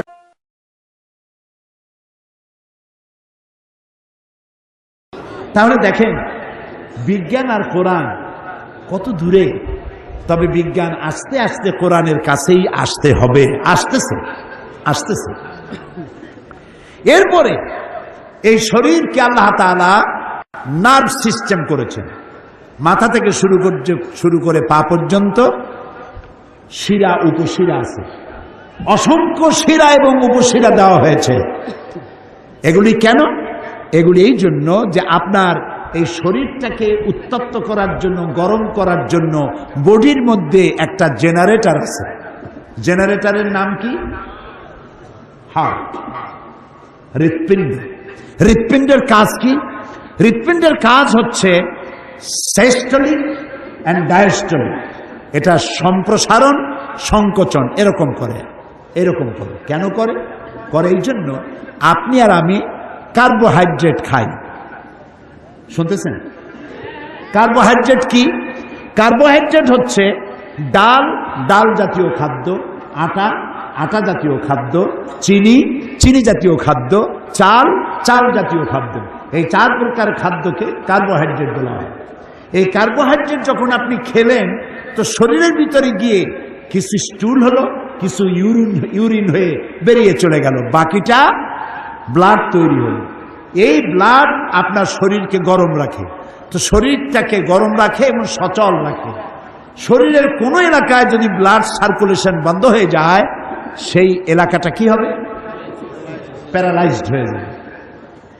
এখন বডিটাকে গরম রাখা, সচল রাখা, এটার জন্য নার্ভ সিস্টেম, আর সমস্ত নার্ভের ভিতরে রক্ত সঞ্চালনের জন্য আল্লাহ তাআলা দিয়েছেন হার্ট সিস্টোলিক এবং ডায়াস্টোলিকের মাধ্যমে এটা পৌঁছে দিচ্ছে। এখন মানুষের হার্ট অপারেশন হয়, এখন এই হার্টের অপারেশনের প্রয়োজন কেন? হার্টের ভিতরে এই রকমের মোটা মোটা কতগুলি তার আছে যেগুলিকে বলা হয় আর্টারি। এই আর্টারিগুলি মোটা, এর মধ্য দিয়ে রক্ত সঞ্চালিত হয় সারা বডির মধ্যে। এখন এই আর্টারিগুলি আপনি যে চর্বি খান, ঘি খান, এক শ্রেণীর লোক আছে ঘি খায় পানির মতো, মদ খায়, ঘি খায়, চর্বি খায়, ফ্যাট জাতীয় জিনিস যা আপনি খান, এই সমস্ত ফ্যাটগুলো গিয়ে এই হার্টের ভিতরে আর্টারির মধ্যে গিয়ে যে ছিদ্র আছে ওর দেওয়ালে চর্বিগুলি জমতে জমতে এক সময় সংকীর্ণ হতে হতে এরকম হয়ে যায়, আর ব্লাড পাস করে না। যখন ব্লাড পাস করে না তখন অ্যানজাইনা হয়, বুকে বেদনা শুরু হয়ে যায়, এটাকে ডাক্তাররা বলে অ্যানজাইনা। এই অ্যানজাইনা কতটা হলো, আপনার ব্লকেজ কতটা, সেটাকে টেস্ট করার জন্য এনজিওগ্রাম করতে হবে। এনজিওগ্রাম করে দেখবে যে 100%, 75% or 80% 3টা বা 4টা বা 5টা ব্লক হয়ে গেছে। এখন আপনাকে যদি বাঁচাইতে হয় তাহলে বাইপাস অপারেশন করতে হবে। আমি আপনার চিকিৎসা শিখাইতেছি না, আমি কোরআনের দিকে নিয়ে আসতেছি। বাইপাস অপারেশন করার পর ব্লক হয়ে যাওয়া, বন্ধ হয়ে যাওয়া রগগুলি আর্টারি কেটে নতুন রগ, নতুন আর্টারি লাগাতে হবে। ওটা গরুর কাছ থেকে নেওয়া যাবে না, ওটা ছাগলের কাছ থেকে নেওয়া যাবে না। আল্লাহ রাব্বুল আলামিন এমন মহাবিজ্ঞানী, যিনি মানুষের রানে, উরুতে আর হাঁটুর নিচে এবং হাতের ভিতরে কিছু স্পায়ার পার্টস হিসাবে কিছু রগ আলাদা করে রেখেছেন। অপারেশনের সময় ডাক্তার ওই সব জায়গা থেকে রগ কেটে নিয়ে হার্টের মধ্যে লাগায় দিয়া আবার নতুন করে রক্ত সঞ্চালনের ব্যবস্থা করে দেয়। সুবহানাল্লাহ। কিডনি লাগবে একটা, আল্লাহ দিয়েছেন 2টা। কয়টা লাগবে? একটা হলে হয়, কিন্তু আল্লাহ দিয়েছেন 2টা। বেশি করে পানি খাবেন, বেশি করে কি খাবেন? পানি, বেশি পরিমাণ পানি খাবেন। যত বেশি পানি খাবেন আপনার কিডনি তত সচল থাকবে, সজীব থাকবে। পানি খাবেন আর আলহামদুলিল্লাহ করবেন, আর বলবেন আল্লাহ মৃত্যুর সময় যেন পানির কষ্ট দিও না। সুবহানাল্লাহ, সুবহানাল্লাহ। আল্লাহর নবী বলেছেন মৃত্যুর সময় মালাকুল মউতকে দেখার পরে এমন পানির পিপাসা হবে, মানুষ বলবে আয় আল্লাহ 7টা সমুদ্রের পানি যদি পান করতে পারতাম, যে পিপাসা লেগেছে এ পিপাসা নিবারণ হতো না। মানুষেরা বোঝে না, সেই জন্য বলে কোন নেতা যখন হসপিটালে অসুস্থ হয়, কয় যে নেতা হসপিটালে মৃত্যুর সঙ্গে পাঞ্জা লড়িতেছে। হ্যাঁ, মৃত্যুর সাথে পাঞ্জা লড়বা তুমি? মালাকুল মউত দেখলে তো তোমার কলিজা ঠান্ডা, হিম শীতল হয়ে যাবে মালাকুল মউতকে দেখলে। প্রিয় ভাই সব, আল্লাহ রাব্বুল আলামিন এই শরীরটাকে বাঁচাবার জন্য যা যা প্রয়োজন সব আপনার আমার সাথে দিয়ে দিয়েছেন। আল্লাহু আকবার। এরপরে ব্রেন, এই মাথা, বলেন তো কি? মাথা। এই মাথার মধ্যে দিয়েছেন ঘিলু। ঘিলু বা ব্রেন খাইছেন আপনারা? আরে আল্লাহ রে, আমি কি মানুষের গিলু খাইতে কইছি? গরুর গিলু খান নাই? ছাগলের ব্রেন খান নাই? তো কথা কইতে ভয় পান কেন? মানুষের গিলু কেন খাবেন? এই যে ঘিলু, ব্রেন, এই ব্রেনের ভিতরে রয়েছে অসংখ্য সেল। একটার কাজ হলো মেমোরি, আপনি যা শোনেন তা মুখস্থ করার জন্য একটা সেল। আর একটা হলো মেমোরি, একটা দুঃখ, একটা সুখ, একটা অনুভূতি, নানান ধরনের কাজ এখানে করে। আপনার পিঠের ভেতরে মশায় যদি কামড় দেয়, সেই কামড়ের অনুভূতির সাথে সাথে আপনার এই অনুভূতিটা ব্রেনে চলে গেল। ব্রেন হাতের কাছে ফ্যাক্স পাঠায় দিল, আর হাত ঠাস করে আঘাত দিল পিঠের উপরে, মশার বংশ সাফ হয়ে গেল। অথচ এই সিদ্ধান্ত নিতে সময় লাগলো না 5 মিনিটও, 1 মিনিটও। সুবহানাল্লাহ। আল্লাহ রাব্বুল আলামিন মানুষকে এত সুন্দর করে তৈরি করে আল্লাহ তাআলা বলেছেন, এই মানুষগুলি আমি সৃষ্টি করেছি যে কারণে, সে কারণটা হলো মা খালাকতুল জিন্না ওয়াল ইনসা ইল্লা লিয়াবুদুন। ইবাদত ছাড়া অন্য কাজে তৈরি করি নাই বান্দারে, তোমারে আমি বানাইছি ইবাদতের জন্য। কি জন্য বানাইছি? হাত দিলাম, পাও দিলাম, চোখ দিলাম, সব দেখো আর শুকরিয়া আদায় করো। আল্লাহ, গাছের ফল খুবই মিষ্টি, আমি শুকর আদায় করব কি গাছে? কার করব? এই লোকটার গলার আওয়াজ এত মিষ্টি, এই যে মশিউর রহমান কি সুন্দর গান গাই গেল, আল্লাহ তার গলাটা ভালো রাখুক, কি সুন্দর গান গাইল। এখন প্রশংসা কি মশিউরের? এ প্রশংসা কার? ডাক্তারের চিকিৎসায় ভালো হয়েছি, প্রশংসা কি ডাক্তারের? প্রশংসা আমার ওই আল্লাহ যিনি ডাক্তারকে সঠিক ডায়াগনোসিস করার তৌফিক দিয়েছেন, আর আল্লাহ তাআলা আমার রোগকে ভালো করেছে। আমাদের পিতা আবুল আম্বিয়া হযরত ইব্রাহিম আলাইহিস সালাম বলেছেন, ওয়াইজা মারিতু ফাহুয়া ইয়াশফিন, আমি যখন অসুস্থ হই তখন আমাকে রোগমুক্ত কে করে? বলেন কে করে? এই জন্য ইবাদত এর জন্যই আল্লাহ আমাদের তৈরি করেছেন। এখন আপনি যদি মনে করেন যে ইবাদতের জন্যই যদি তৈরি হই, তাহলে আমি চাষ করব কখন, চাকরি করব কখন, ব্যবসা করব কখন? সারাদিন যদি ইবাদত করি, ইবাদত বোঝেন নাই বলেই এই প্রশ্ন আপনি করেন। ইবাদত কি শুধু নামাজ? শুধু নামাজ রোজা ইবাদত নয়, শুধু নামাজ রোজা হজ যাকাত ইবাদত নয়। ইবাদত হলো জীবনের সমস্ত কাজগুলি আল্লাহর হুকুম মাফিক যদি করি, যা তিনি নিষেধ করেছেন তার থেকে যদি বাঁচি, রাসূল যা আদেশ করেছেন তা যদি মানি, যা নিষেধ করেছেন তার থেকে যদি বাঁচি, এর নাম ইবাদত। আপনি চাষি, জমিন চাষ করতে গেছেন, সকালবেলায় পান্তা ভাত খাইয়া বিসমিল্লাহ বলে নেমে গেলেন, জমিনের চাষ করতেছেন আল্লাহর নাম নিয়ে, জমিনের কারো আইল ঠেলতেছেন না। যতক্ষণ না চাষ কাজ শেষ করে বাড়ি না ফিরছেন, অতক্ষণ নফল নামাজ পড়লে যে সওয়াব হতো, এই সওয়াব আমল নামায় লেখা যাবে। এই সওয়াব থেকে রিকশাওয়ালা বঞ্চিত নয়, এই সওয়াব থেকে নসিমন করিমন ওরাও বঞ্চিত নয়, ঠেলাওয়ালা কুলি মজুর তারাও বঞ্চিত নয়। আপনি দোকানদার, আপনি ব্যবসা করতেছেন, ওজনে কম দেবেন না, খাদ্যে ভেজাল দেবেন না, বাংলাদেশি কাপড় বলে দিলেন মেড ইন জাপান, এই তো পরশু দিন আসছে, এই মিথ্যা কথা কই তো সর্বনষ্ট করলেন। মিথ্যা কথা বললেন না, ওজনে কম দিবেন না, খাদ্যে ভেজাল দিবেন না। যতক্ষণ দোকানে থাকবেন অতক্ষণ জিকির আজগার করলে, নফল নামাজ পড়লে যে সওয়াব হতো ওইটাই আমল নামায় লেখা যাবে। এমন কি বোর জন্য যে শাড়ি কিনবেন, ব্লাউজ কিনবেন, চিংড়ি মাছ কিনবেন, তরিতরকারি কিনবেন, সেটাও ইবাদতের মধ্যে শামিল, যদি তা হালাল পয়সা দিয়ে হয়। হালালে বরকত হয়, হারামে কোনো বরকত হয় না, হয় না। কুত্তা, বগুড়ায় কি কুত্তা কয় না কুকুর কয়? দুটাই বলে। আচ্ছা, কুত্তায় বাচ্চা দেয় কয়টা বছরে? হ্যাঁ, 7টা 8টা 10টা। ওর তো ফ্যামিলি প্ল্যানিং নাই, জনমের মতো হয়, জনমের মতো হয়, মরেও জনমের মতো। যদি যত কুত্তা হয় সবগুলি যদি বাঁচত, আপনারা মাহফিলে কুত্তার জ্বালায় আসতেই পারতেন না। যেমন হয় তেমন মরে। গাভী প্রতি বছর বাছুর দেয় কয়টা? মাত্র একটা।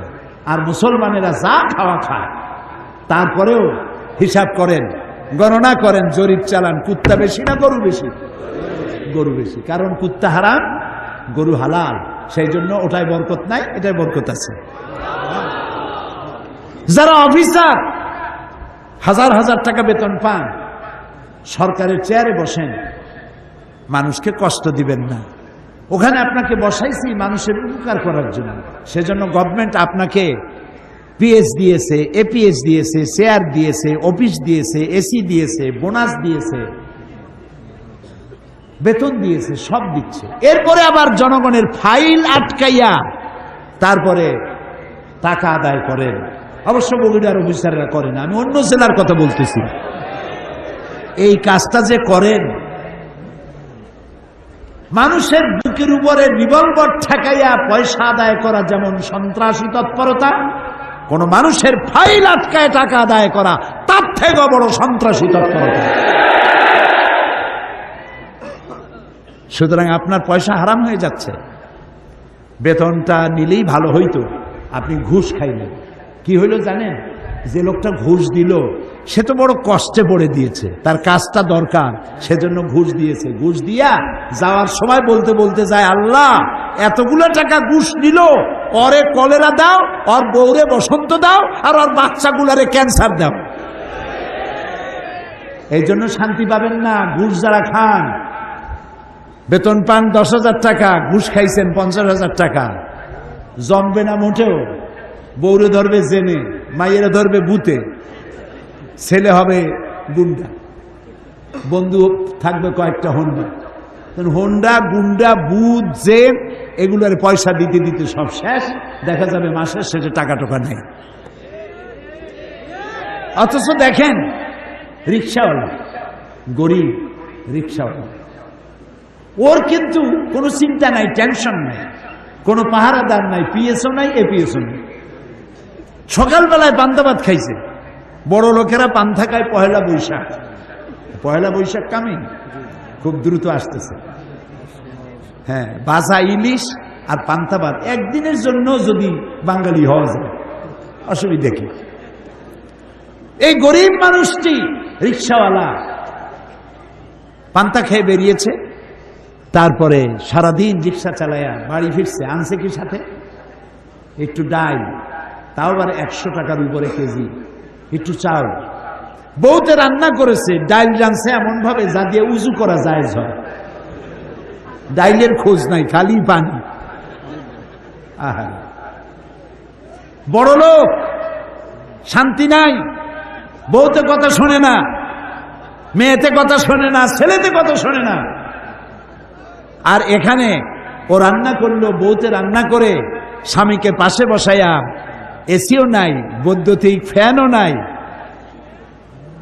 আসল দিয়ে বাতাস করে, কপালটা মুছায় দেয়। অনেক কষ্ট করছো, আর একটু খাও। আর এই যত্ন কিন্তু বড় লোকের কপালে নেই। বড় লোক বাড়ি আসে, বউ তখন ভ্যানিটি ব্যাগ নিয়ে বাইর হয়ে যাও, বাইর হয়ে যায়। জিজ্ঞেস করে তুমি যাও কই? Boy I am very busy, don't talk at all. সাংঘাতিক ব্যাপার। আরে গরিব মানুষ, রিক্সাওয়ালা, ভ্যানওয়ালা, কুলি, বউতে আদর করতেছে, আর একটু খাও, মেলা কষ্ট করছে। বউর আদর পাইল, ঘুমাবে, ওর গদি নাই, বালিশ নাই, ওর বালিশটা ইটের উপরে কাবার দিলে যা হয় তাই। চটের উপরে শুয়া চোখ বুঝে গেছে। বড় লোক তো কত রকমের ট্যাবলেট খায়, ঘুম হয় না। কোন ফাইল দিয়ে গুলিয়ে এসে কলজাটারে ফুটো করে থুয়ে যায়। এর ওইসব চিন্তা নেই, ইট মার্কা বালিশের উপরে শুইছে, এমন গভীর ঘুম এসে গেছে, ওর নাকের গর্জনে ট্রাকের ইঞ্জিন ফেল। কাজী শান্তি হালালে আসে, হারামে আসে না। সেজন্য আপনার ইবাদত হচ্ছে প্রত্যেকটি কাজ আমি করব আল্লাহর হুকুম মাফিক, আল্লাহর হুকুমের বাইরে আমি যাব না। আমি আজকে যত যুবক এসেছে এই মাহফিলে, আমি প্রথম দিনই বলেছিলাম, আপনারা বসা অবস্থায় আপনার ডান বায়ে তাকায় দেখেন, দাড়ি পাকা লোক কত আর যুবক কত। অন্তত 95% যুবক আর যুবক। তোমরা আমাদের কলিজার টুকরা সন্তান, তোমরা আমাদের অ্যাসেট, তোমরা জাতির ব্যাকবোন। তোমরা যদি বেকা হয়ে যাও, গোটা জাতি শেষ হয়ে যাবে। চরিত্রটা ভালো বানাও। কেন অন্যের মেয়েকে তুমি SMS করতে যাবে? দেখছেন দেখছেন এই যে রাত 12টার পরে ওই মোবাইল কোম্পানিগুলি ফ্রি টক টাইম করেছে। তো রাত 12টার পরে স্বামী স্ত্রীর কোনো দুঃখ আছে নাকি? ফ্রি টক টাইম ব্যবহার করবে, বউরে তো কাছেই পাইছে। রাত 12টার পরে তো যার কাছে বউ নাই ওর দরকার ফ্রি টক টাইম। বাচ্চাগুলারে কিভাবে, আর ছেলেবেলের দোষ দেব কি, বাচ্চাগুলারে কিভাবে সর্বনাশ করে দেখেন। বিজ্ঞাপনের মধ্যে দিয়েছে, এই যে তুমি নতুন আসছো নাকি এই কলেজে, এই নাও আমার টেলিফোন। একটা মেয়ে আসে বলল, এই নাও আমার টেলিফোন, নতুন আসছো বুঝি, দরকার হইলেও করো, দরকার না হইলেও করো। কিভাবে সর্বনাশ করতেছে আমার আমার কলিজার টুকরা সন্তান, কিভাবে নষ্ট হয়ে যাচ্ছে। যুবকেরা, চরিত্রের চাইতে বড় জিনিস আর কিছু নাই। when character is lost, everything is lost. চরিত্র যখন হারাবে তখন তোমার কাছে হারাবার মতো আর কোনো জিনিস রইল না। তুমি বিশ্বাস করো, তুমি যখন পুরুষ যুবক, তোমার জন্য আল্লাহ একটা নারী বরাদ্দ করেছেন, তাহলে তুমি কেন girls high school, girls college যখন ছুটি দেয় তখন গেটের কাছে এতিমের মতো খাড়াই থাকো কেন?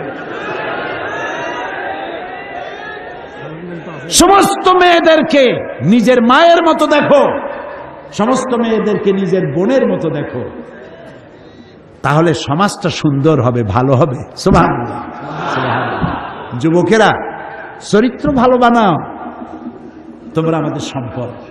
চরিত্র ভালো বানাবার জন্য কোরআন পড়ো, কোরআন পড়ো, কোরআন বোঝো।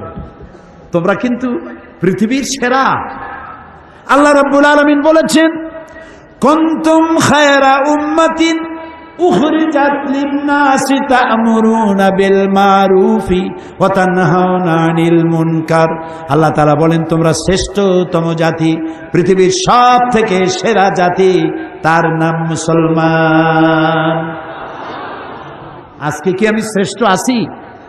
আছি না, আজ আমি আর শ্রেষ্ঠ নাই, চরিত্র হারাই ফেলেছি। কানে রিং পরে বিদেশিদের মতো, নাকে মেয়েদের মতো নাকে ফুল পরে, ঢাকা এগুলো দেখছি। রাসূলুল্লাহ বলেছেন, যেসব পুরুষেরা নারীর বেশ ধারণ করে আল্লাহ তাদেরকে লানত করে, যেসব মেয়েরা পুরুষের বেশ ধারণ করে আল্লাহ তাদের লানত করে, অভিশপ্ত। এগুলো তুমি কেন করবে? তোমরা নিজেদের চরিত্রকে বিল্ড আপ করো, মানুষ যেন তোমারে দেখে। তুমি যদি নামাজ পড়তে যাও, যুবক ছেলে নামাজ পড়তে গেছো, তো নামাজ পড়তে তোমারে দেখিয়া মুসল্লি বুড়া মানুষ যারা, তারা বলবে, আহারে এইসব যুবক নামাজ পড়তে আসছে, আল্লাহ ওর মায়েরে ভালো করো, ওর বাবারে ভালো করো। তোমার মাও দোয়া পাই, তুমিও দোয়া পেলে। আর যদি রাস্তায় মানুষ পেয়ে গেছো, সাথে সাথে চোখ মোটা করে, এই বেটা রাস্তা বেরোচ্ছে কেন? আছে কি আছে, বের কর, বের কর তাড়াতাড়ি।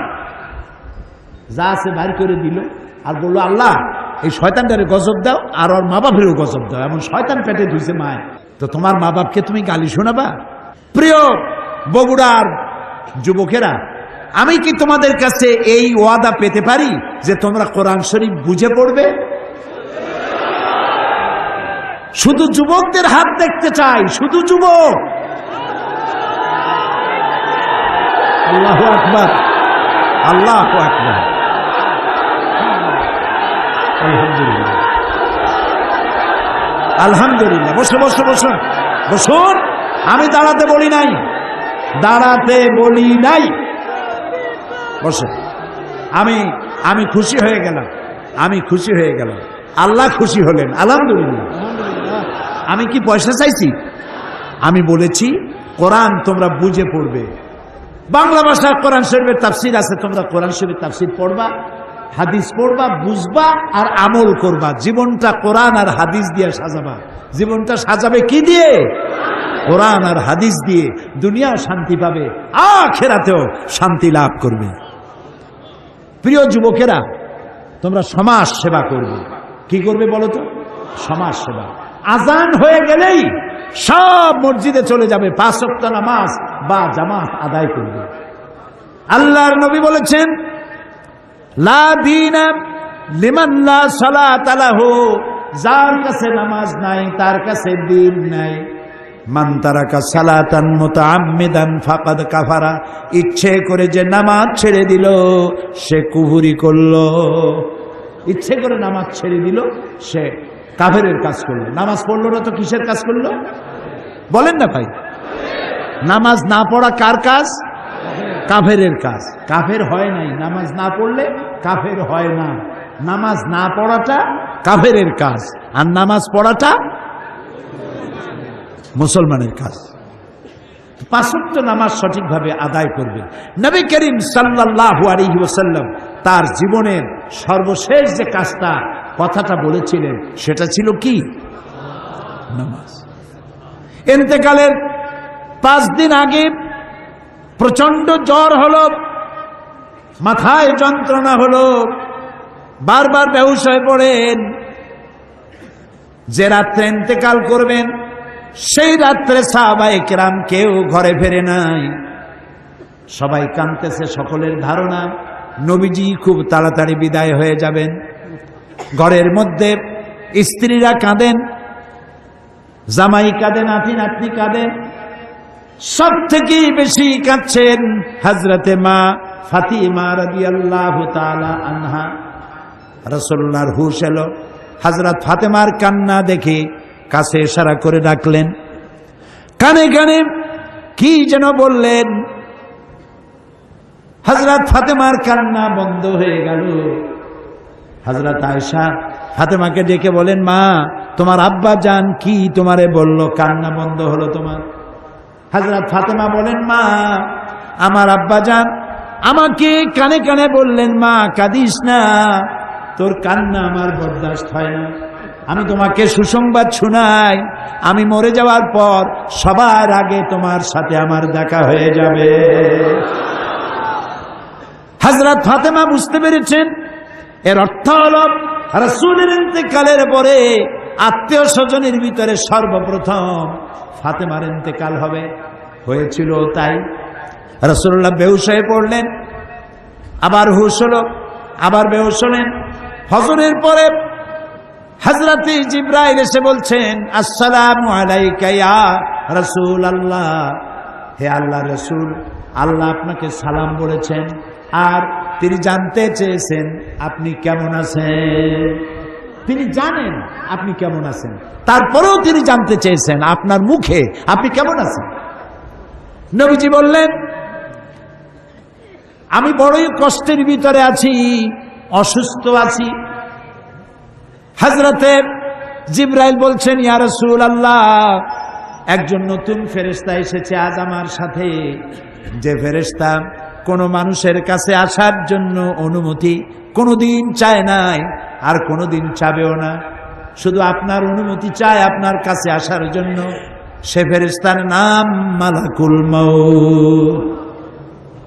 হযরতে মালাকুল মউত রাসূলের অনুমতি নিয়ে রাসূলের জাসাদ মুবারকের কাছে এসে সালাম পেশ করলেন। বললেন, ইয়া রাসূলুল্লাহ, আদম আলাইহিস সালাম থেকে নিয়ে শুরু করে এই পর্যন্ত আমি যত মানুষের জান কবজ করেছি আর কিয়ামত পর্যন্ত যত মানুষের জান কবজ করব, কারো কাছে অনুমতি চাই নাই, অনুমতি চাওয়াও আমার লাগবে না। কিন্তু আজকে আসার সময় আল্লাহ রাব্বুল আলামিন আমাকে বলেছেন আমি যেন আপনার অনুমতি চাই। রাসূলুল্লাহ বললেন, মালাকুল মউত, আমি যদি তোমাকে অনুমতি না দেই? হযরতে মালাকুল মউত বলেন, ইয়া রাসূলুল্লাহ, আল্লাহ তাআলা বলেছেন অনুমতি যদি না পাও ফিরে এসো। আল্লাহু আকবার, আল্লাহু আকবার। হযরতে জিবরাইল বলেন, ইয়া রাসূলুল্লাহ, আল্লাহ রাব্বুল আলামিন আপনার সঙ্গে দিদারের ইন্তজার করতেছেন। নবী বললেন, মালাকুল মউত, তুমি তোমার কাজ শুরু করতে পারো। মালাকুল মউত যখন জান কবজ করতে যাবে, রাসূলুল্লাহ বললেন, আয়েশা একটু কাছে আসো। ওই যে সোনা ছিল কয়েক টুকরা, সোনাগুলোর খবর কি? 6 টুকরা, ছোট্ট ছোট্ট 6টা টুকরা সোনা ছিল, সোনাগুলো কই? হযরত আয়েশা বলেন, আমি তার যত্ন করে রেখেছি, নবীজি বলছেন এক্ষুনি স্বর্ণ টুকরাগুলি সদকা করে দাও। আমি মুহাম্মদ সাল্লাল্লাহু আলাইহি সাল্লাম আল্লাহর দরবারে এই অবস্থায় উপনীত হতে চাই না যে মুহাম্মদের ঘরের ভিতরে সোনা আছে। হযরত ওমর রাদিয়াল্লাহু তাআলা আনহু রাসূলের সঙ্গে দেখা করতে গেছিলেন একদিন। ঘরে মা আয়েশা ছিলেন না।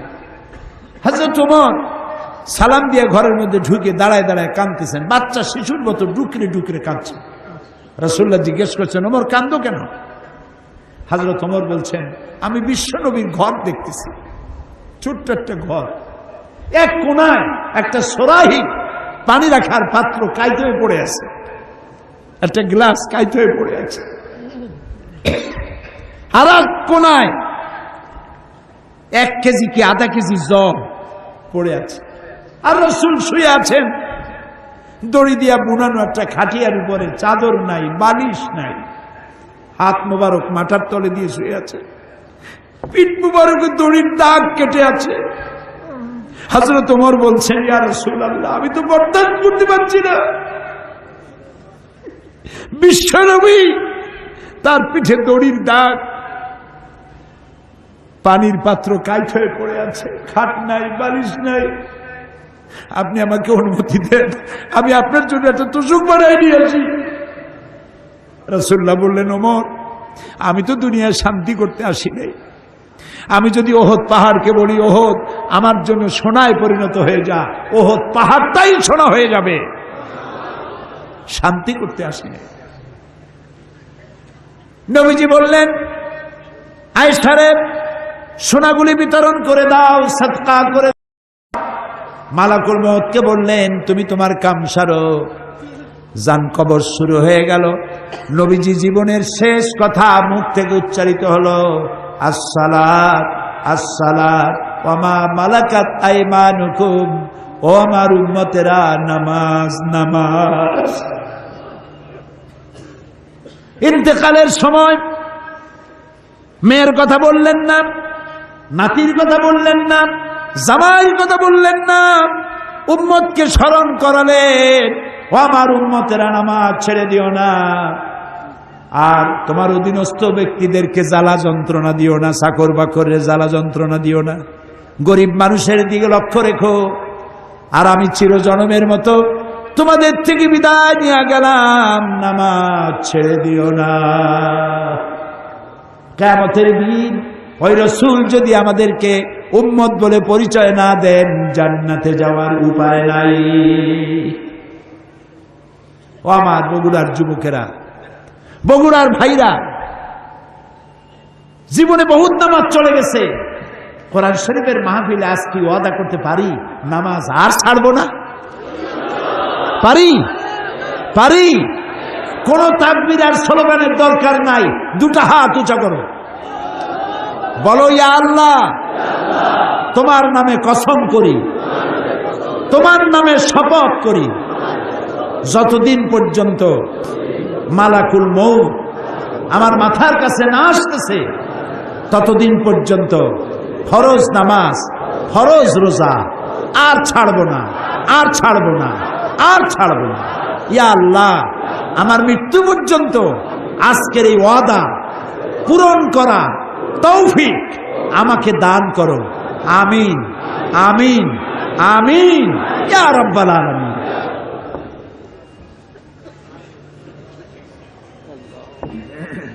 প্রিয় ভাই সব,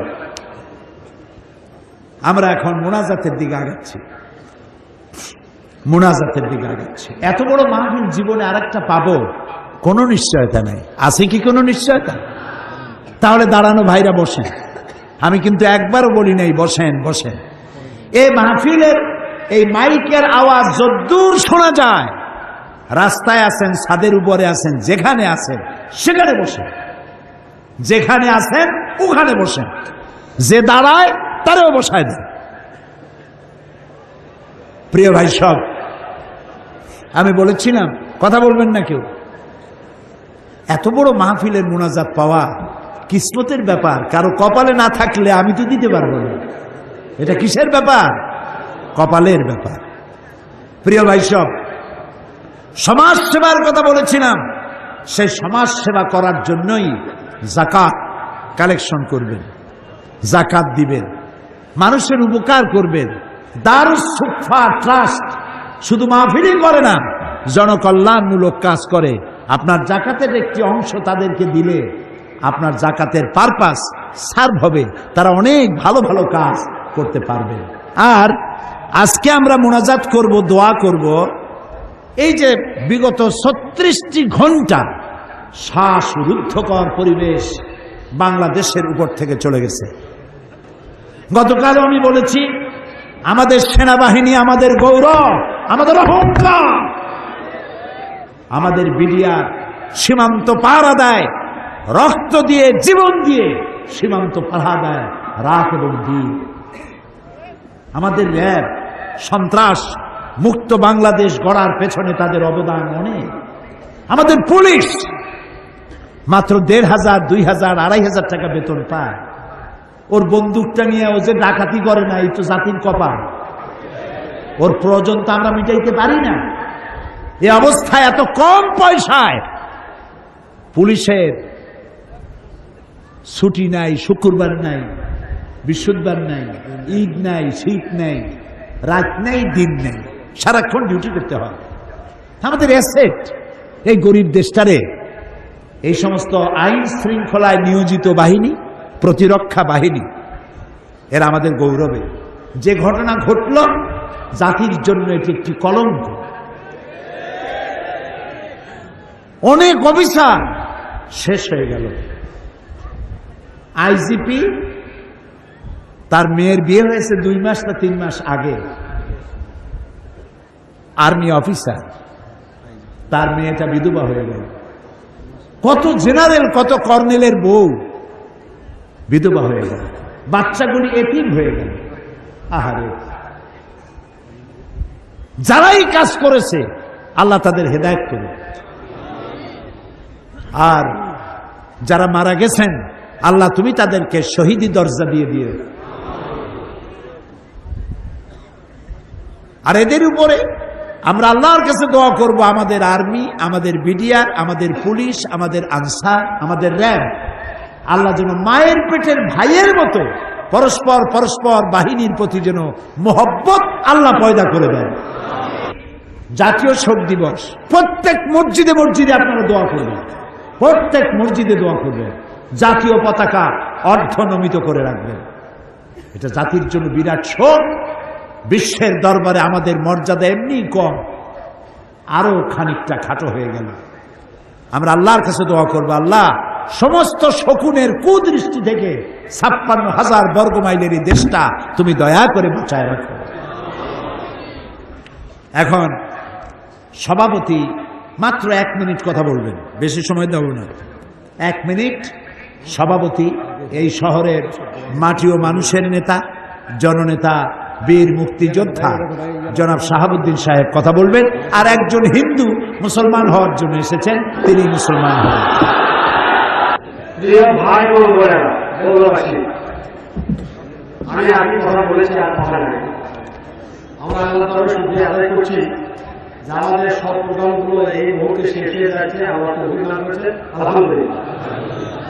ওরা দেশ এবং আন্তর্জাতিক প্রচার করতে হচ্ছে, তার জন্য আপনারা সকলে দোয়া করতে হায়াতে আল্লাহ তাআলা সুস্থ থাকতে পারে। আল্লাহ তাআলা আরো বেশি করে হায়াত দিয়ে বাংলাদেশের মানুষকে সেবা করার সুযোগ দেন। তার কাছে আপনাদের আমাদের সকলের আবেদন যে আপনারা শুরু করলেন, এর বাইরে আর কিছু করবেন না। আমরা আগামী 3 দিনের মধ্যে তার কাছে আবেদন করি, আমরা তাকে আবেদন করি উত্তরবঙ্গের রাজধানী উত্তরবঙ্গ হয়ে যায়, প্রদেশ হয়, এই বন্ধ হবে ভালো রাজধানী। আমরা চাই আমরা এখানে কোনো ভাবে গোড়া উত্তরবঙ্গে এটা কি হবে আমাদের, এটা আমাদের নিবেদন। আপনি এটা সুবিবেচনা আমাদের রাখবেন। এখন আপনাদের সবাইকে ধন্যবাদ দিচ্ছি, আপনারা সুস্থ ছিলেন। বোনকে যাওয়ার জন্য সুযোগ দিবেন, মুরব্বী বন্ধুদেরকে যাওয়ার জন্য সুযোগ দিবেন। ধীরে ধীরে আপনারা যাবেন, রাত অনেক লম্বা, যেতে পারবেন, অসুবিধা হবে না। এক দিনে এক একটা কষ্ট, সেই কষ্টটুকু আপনারা কিনে করে নেবেন। আল্লাহ আপনারা আমাদেরকে সবাইকে ভালো লাগুক, আমাদের করুন, কমিটি যারা কাজ করেছেন আল্লাহ তাদের প্রতি রহমত করুন এবং তাদেরকে আলোচনা করতে লাগবেন। আসসালামু আলাইকুম। প্রিয় ভাই সব, এক্ষুনি আমরা মোনাজাত করব। আমরা বগুড়ার ডিসি সাহেবের জন্য দোয়া করব, বগুড়ার এসপি সাহেব, ওসি সাহেব, প্রশাসনের যারাই এই মাহফিলের জন্য সুযোগ করে দিয়েছেন তাদের জন্য দোয়া করব। বিশেষ করে যে মাঠে বক্তব্য করলাম, এই মাঠ স্কুলের মাঠ, এখানকার প্রধান শিক্ষক এবং জননেতা হজরত মাওলানা আলিমগড় হোসেন সাহেব, উনিও এই স্কুলের শিক্ষক। তো যাদের মাঠে বক্তব্য রাখলাম, সুযোগ পেলাম, তাদের জন্য দোয়া করা দরকার, ঠিক না ভাই? আমরা সবার জন্য দোয়া করব। এখানে অসুস্থ কিছু শিক্ষক আছে, তাদের জন্য দোয়া করব। একটা প্রশ্ন এসেছে যার জবাব দিতে হয়। লিখেছে যে আপনার বিরুদ্ধে এক শ্রেণীর পত্রিকা ও টিভি চ্যানেল যুদ্ধ অপরাধীর অভিযোগ তুলেছে, সম্পর্কে আপনার বক্তব্য জানালে খুশি হতাম। এটা নতুন করে আর বলার তো কোনো দরকার নাই। আমি 1997 সনে পার্লামেন্টে আমি চ্যালেঞ্জ করেছি এবং সেই চ্যালেঞ্জ পার্লামেন্টে রেকর্ড হয়ে আছে। এবং এই ব্যাপারে একটা পত্রিকার বিরুদ্ধে আমার মামলা আছে, 10 কোটি টাকার মানহানি মামলা আছে। পত্রিকার নাম নিলাম না। সেই পত্রিকার বিরুদ্ধে এই মামলা এখনো বিচারাধীন।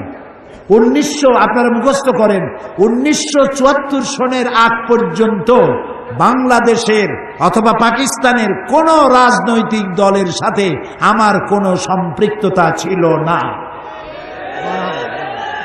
আমি কোন রাজনৈতিক দলের নেতাকর্মী ছিলাম না। আল্লাহ যে পপুলারিটি দিয়েছেন, জনপ্রিয়তা দিয়েছেন, এগুলি যারা আমার আদর্শিক প্রতিপক্ষ তাদের কলজায় জ্বালা ধরেছে। তারা আমার বিরুদ্ধে যা বলেছেন, প্রত্যেকটি বর্ণ, প্রত্যেকটি লাইন অসত্য, মিথ্যা, উদ্দেশ্য প্রণোদিত। আল্লাহুম্মা আমিন। রব্বানা যালামনা আনফুসানা ওয়া ইন লাম তাগফির লানা ওয়া তারহামনা লানাকুনান্না মিনাল খাসিরিন। সবাই পড়েন আমার সাথে, রব্বানা যালামনা আনফুসানা ওয়া ইন লাম তাগফির লানা ওয়া তারহামনা লানাকুনান্না মিনাল খাসিরিন। আবার পড়েন, রব্বানা যালামনা আনফুসানা ওয়া ইন লাম তাগফির লানা ওয়া তারহামনা লানাকুনান্না মিনাল খাসিরিন। আয় আল্লাহ তাআলা, তোমার আরশে আজিম থেকে তাকায় দেখো, বগুড়ার এই বিশাল ময়দানে জায়গা না পেয়ে রাস্তাঘাটেও হাজার হাজার লোক দাঁড়ায় গেছে। আল্লাহ, ছাদের উপরে লোক, রাস্তায় লোক, মাঠে লোক, এই লাখো জনতা ভিখারির মতো, ভিক্ষুকের মতো গোনার বোঝা মাথায় নিয়ে তোমার দরবারে হাত তুলেছি। মাবুদ গো, মেহেরবানি করে আমাদের তামাম জিন্দেগির গুনাহ খাতা মাফ করে দাও। আয় আল্লাহ রাব্বুল আলামিন, আমাদের মধ্য থেকেই যাদের মা বাপ দুনিয়া থেকে বিদায় হয়ে গেল, আল্লাহ কবরগুলিকে জান্নাতের টুকরা বানাও। রব্বুল আলামিন, আমরা যারা আব্বা হারাইছি, বাপ যার বেঁচে নাই, বেঁচে থাকলে নাম ধরে ডাকতো, আজকে তো আর কেউ নাম ধরে ডাকে না। ঘাড়ের উপরে চুমা দেয় না, কপালে চুমা দেয় না। এখন মোবাইলের যুগ, সারা দুনিয়ায় কথা বলা যায়, খবর নেওয়া যায়। বাপজান চলে গেছে, কত বছর হলো, খবর জানি না কি অবস্থায় আছে। আল্লাহ তাআলা আব্বা জানের কবরটাকে জান্নাতের টুকরা বানাও। রব্বুল আলামিন, জনম দুঃখিনী গর্ভধারিণী মা 10টা মাস পেটে ধারণ করে ডেলিভারিতে কষ্ট করেছে, বুকের দুধ 2টা বছর পান করাইয়া পেশাব পায়খানা সাফ করে মানুষ করছে। ওই মা যার দুনিয়া থেকে বিদায় হয়ে গেল, আল্লাহ মায়ের কবরটাকে বেহেশত বানাইয়া দাও। আল্লাহ রে, একটা অক্ষর মা সারা দুনিয়ার মধু এর সাথে জড়ালো। বুকের চামড়া দিয়া মায়ের পায়ের যদি এক জোড়া জুতা বানাইয়া দিতে পারতাম, এক ফোঁটা দুধের হক আদায় হতো না বাবু। আল্লাহ, মা যার মারা গেছে কবর বেহেশত বানাও।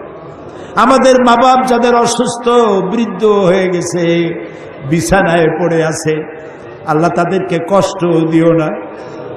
আল্লাহ তাআলা আমাদের বুড়া মা বাপ যারা বিছানায় পড়ে আছে, আল্লাহ তাদেরকে কষ্ট দিও না। হায়াত থাকলে সুস্থ রাখো, হায়াত না থাকলে ইমানের সাথে তোমার কাছে উঠাইয়া নিও। রব্বুল আলামিন, তামাম পৃথিবীর মুসলমানেরা আজ বড় বিপদে আছে। এত বড় বিপদ মুসলমানদের জীবনে আর হয় নাই। চোখের সামনে ইরাকটা শেষ হয়ে গেল, চোখের সামনে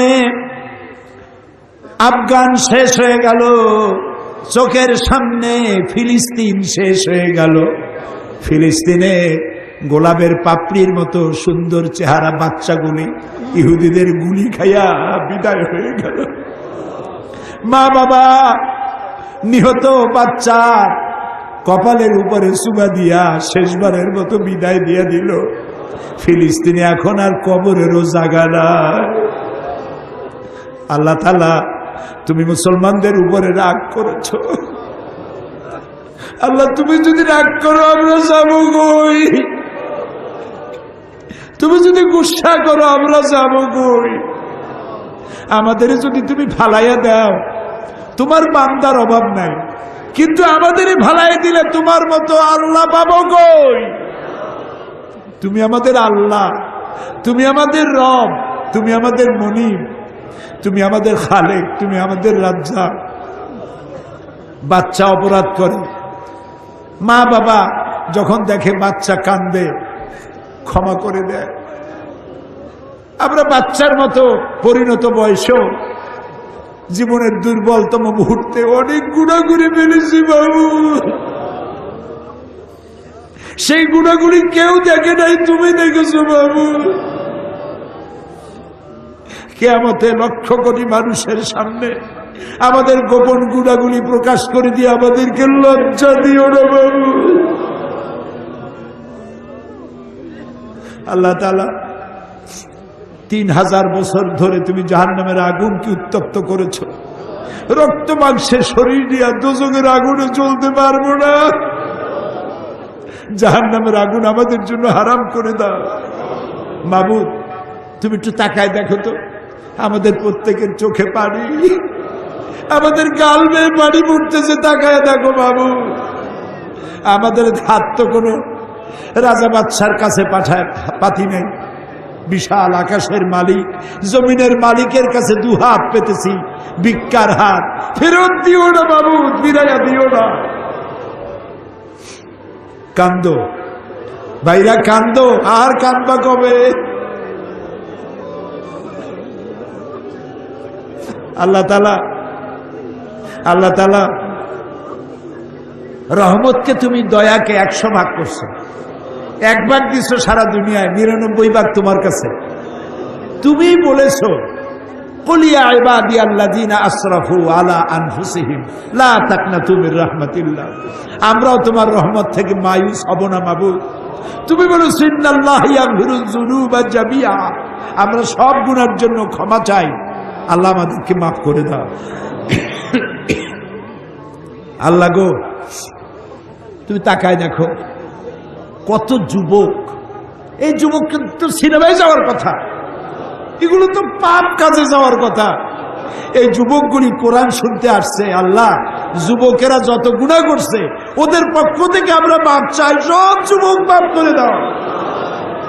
এই সোনার টুকরা যুবকগুলির আল্লাহ তুমি নামাজি বানাও, চরিত্রবান বানাও, নেশাখোর থেকে বাঁচাও, জুয়া থেকে বাঁচাও। আল্লাহ, আমাদের বিবি বাল বাচ্চা যা তুমি দান করেছো সবগুলিকে দিনদার বানাও, ইমানদার বানাও, নামাজি বানাও, পরহেজগার বানান। আল্লাহ আমাদের দেশে আর্মি বিডিআরে যে সংঘর্ষ লেগে যতগুলি প্রাণহানি হয়ে গেল, আল্লাহ যারা বিদায় হয়ে গেল ওদের বেহেশত দিয়ে দিও, যারা মারলো তাদেরকে সহি সমঝ দাও, তাদের বুঝ দাও কত বড় খারাপ কাজ করছে তা বুঝবার তৌফিক দাও। আল্লাহ তাআলা যে সব বউগুলি বিধবা হয়ে গেল, যে সব মা বাপ সন্তান হারালো, যে সব সন্তানগুলি বাপ হারালো, আল্লাহ তাআলা তুমি সেই সব মানুষগুলিকে ধৈর্য ধরার তৌফিক দিয়ে দাও। আল্লাহ তাআলা আমাদের দোয়া কবুল করো। আল্লাহ তাআলা আল্লাহুম্মা ইন্না আসআলুকা বিআন্নাকা আনতাল্লাহ লা ইলাহা ইল্লা আনতা আল আহাদু আস-সামাদু আল্লাযী লাম ইয়ালিদ ওয়া লাম ইউলাদ ওয়া লাম ইয়াকুল লাহু কুফুয়ান আহাদ। আমি কয়েকটা সেকেন্ড আপনাদের জন্য ছেড়ে দিলাম, মাথা নিচু করে চক্ষু বন্ধ করে চোখের পানি দিয়ে যা চাওয়ার চান, দোয়া কবুল হবে হবে হবেই হবে ইনশাআল্লাহ। ওয়াকালা রাব্বুকুম উদউনি আস্তাজিব লাকুম, আমাদের রব বলেছেন আমারে ডাকো আমি ডাকে সাড়া দেব। আল্লাহর ওয়াদা, আপনি ডাকুন আল্লাহ সাড়া দিবেন। যা চান বৈধভাবে আল্লাহর কাছে যা যা চাওয়ার চাইতে থাকুন।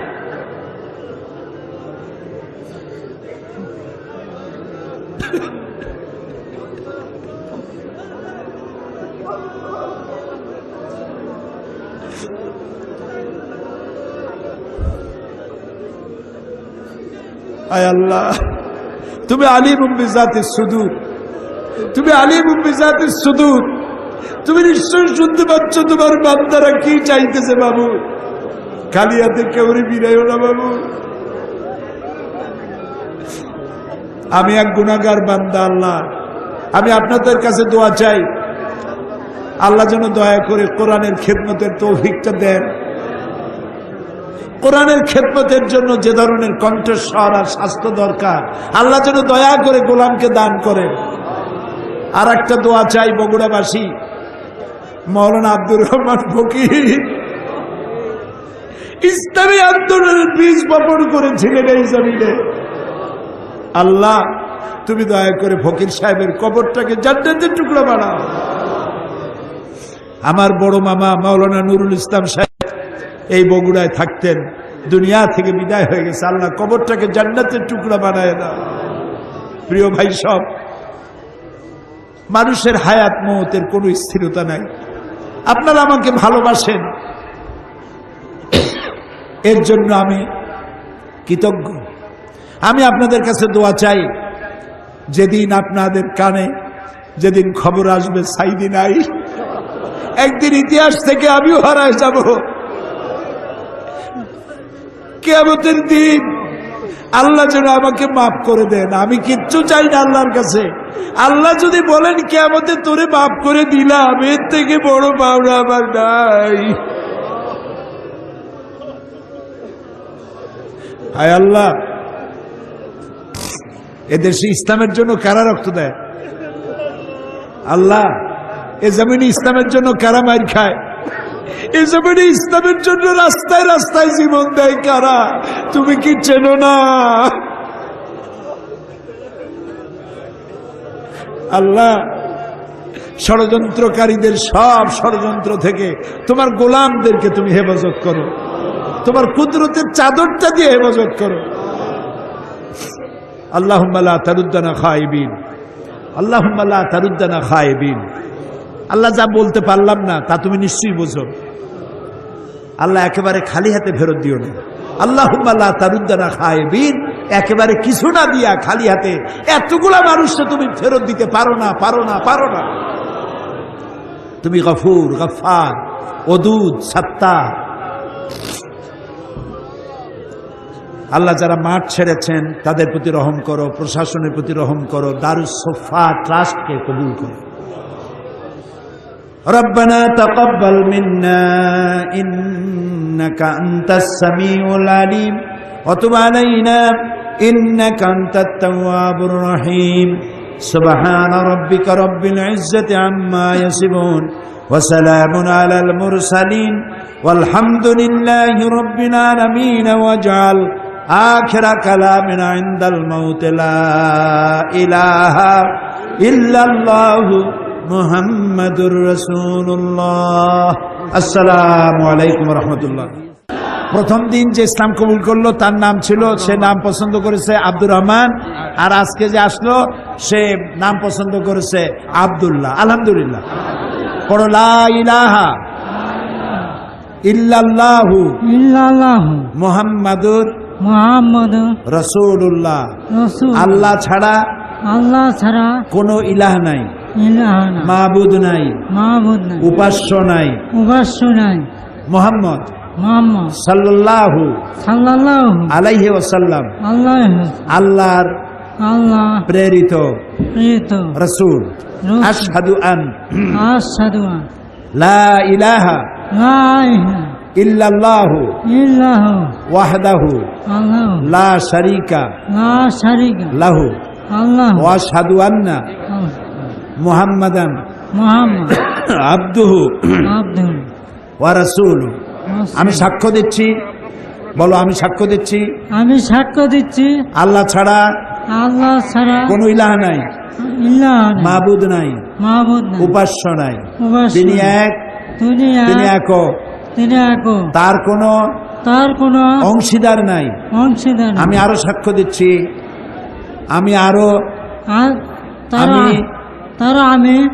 সাক্ষ্য দিচ্ছি মোহাম্মদ সাল্লাল্লাহু আলাইহি ওয়াসাল্লাম আল্লাহর বান্দা এবং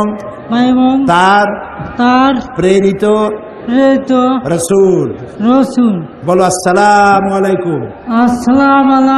ওয়ালাইকুম সালাম। বলেন আপনাদের সকলের পক্ষ থেকে এই নতুন মুসলমানের সাথে আমাদের সবাই পাপ আছে, এর কোনো পাপ নাই, এখন কোনো পাপ নাই। আপনাদের কাছে দোয়া চায় যাতে ইসলাম মেনে চলতে পারে। বলেন আমিন। আল্লাহ।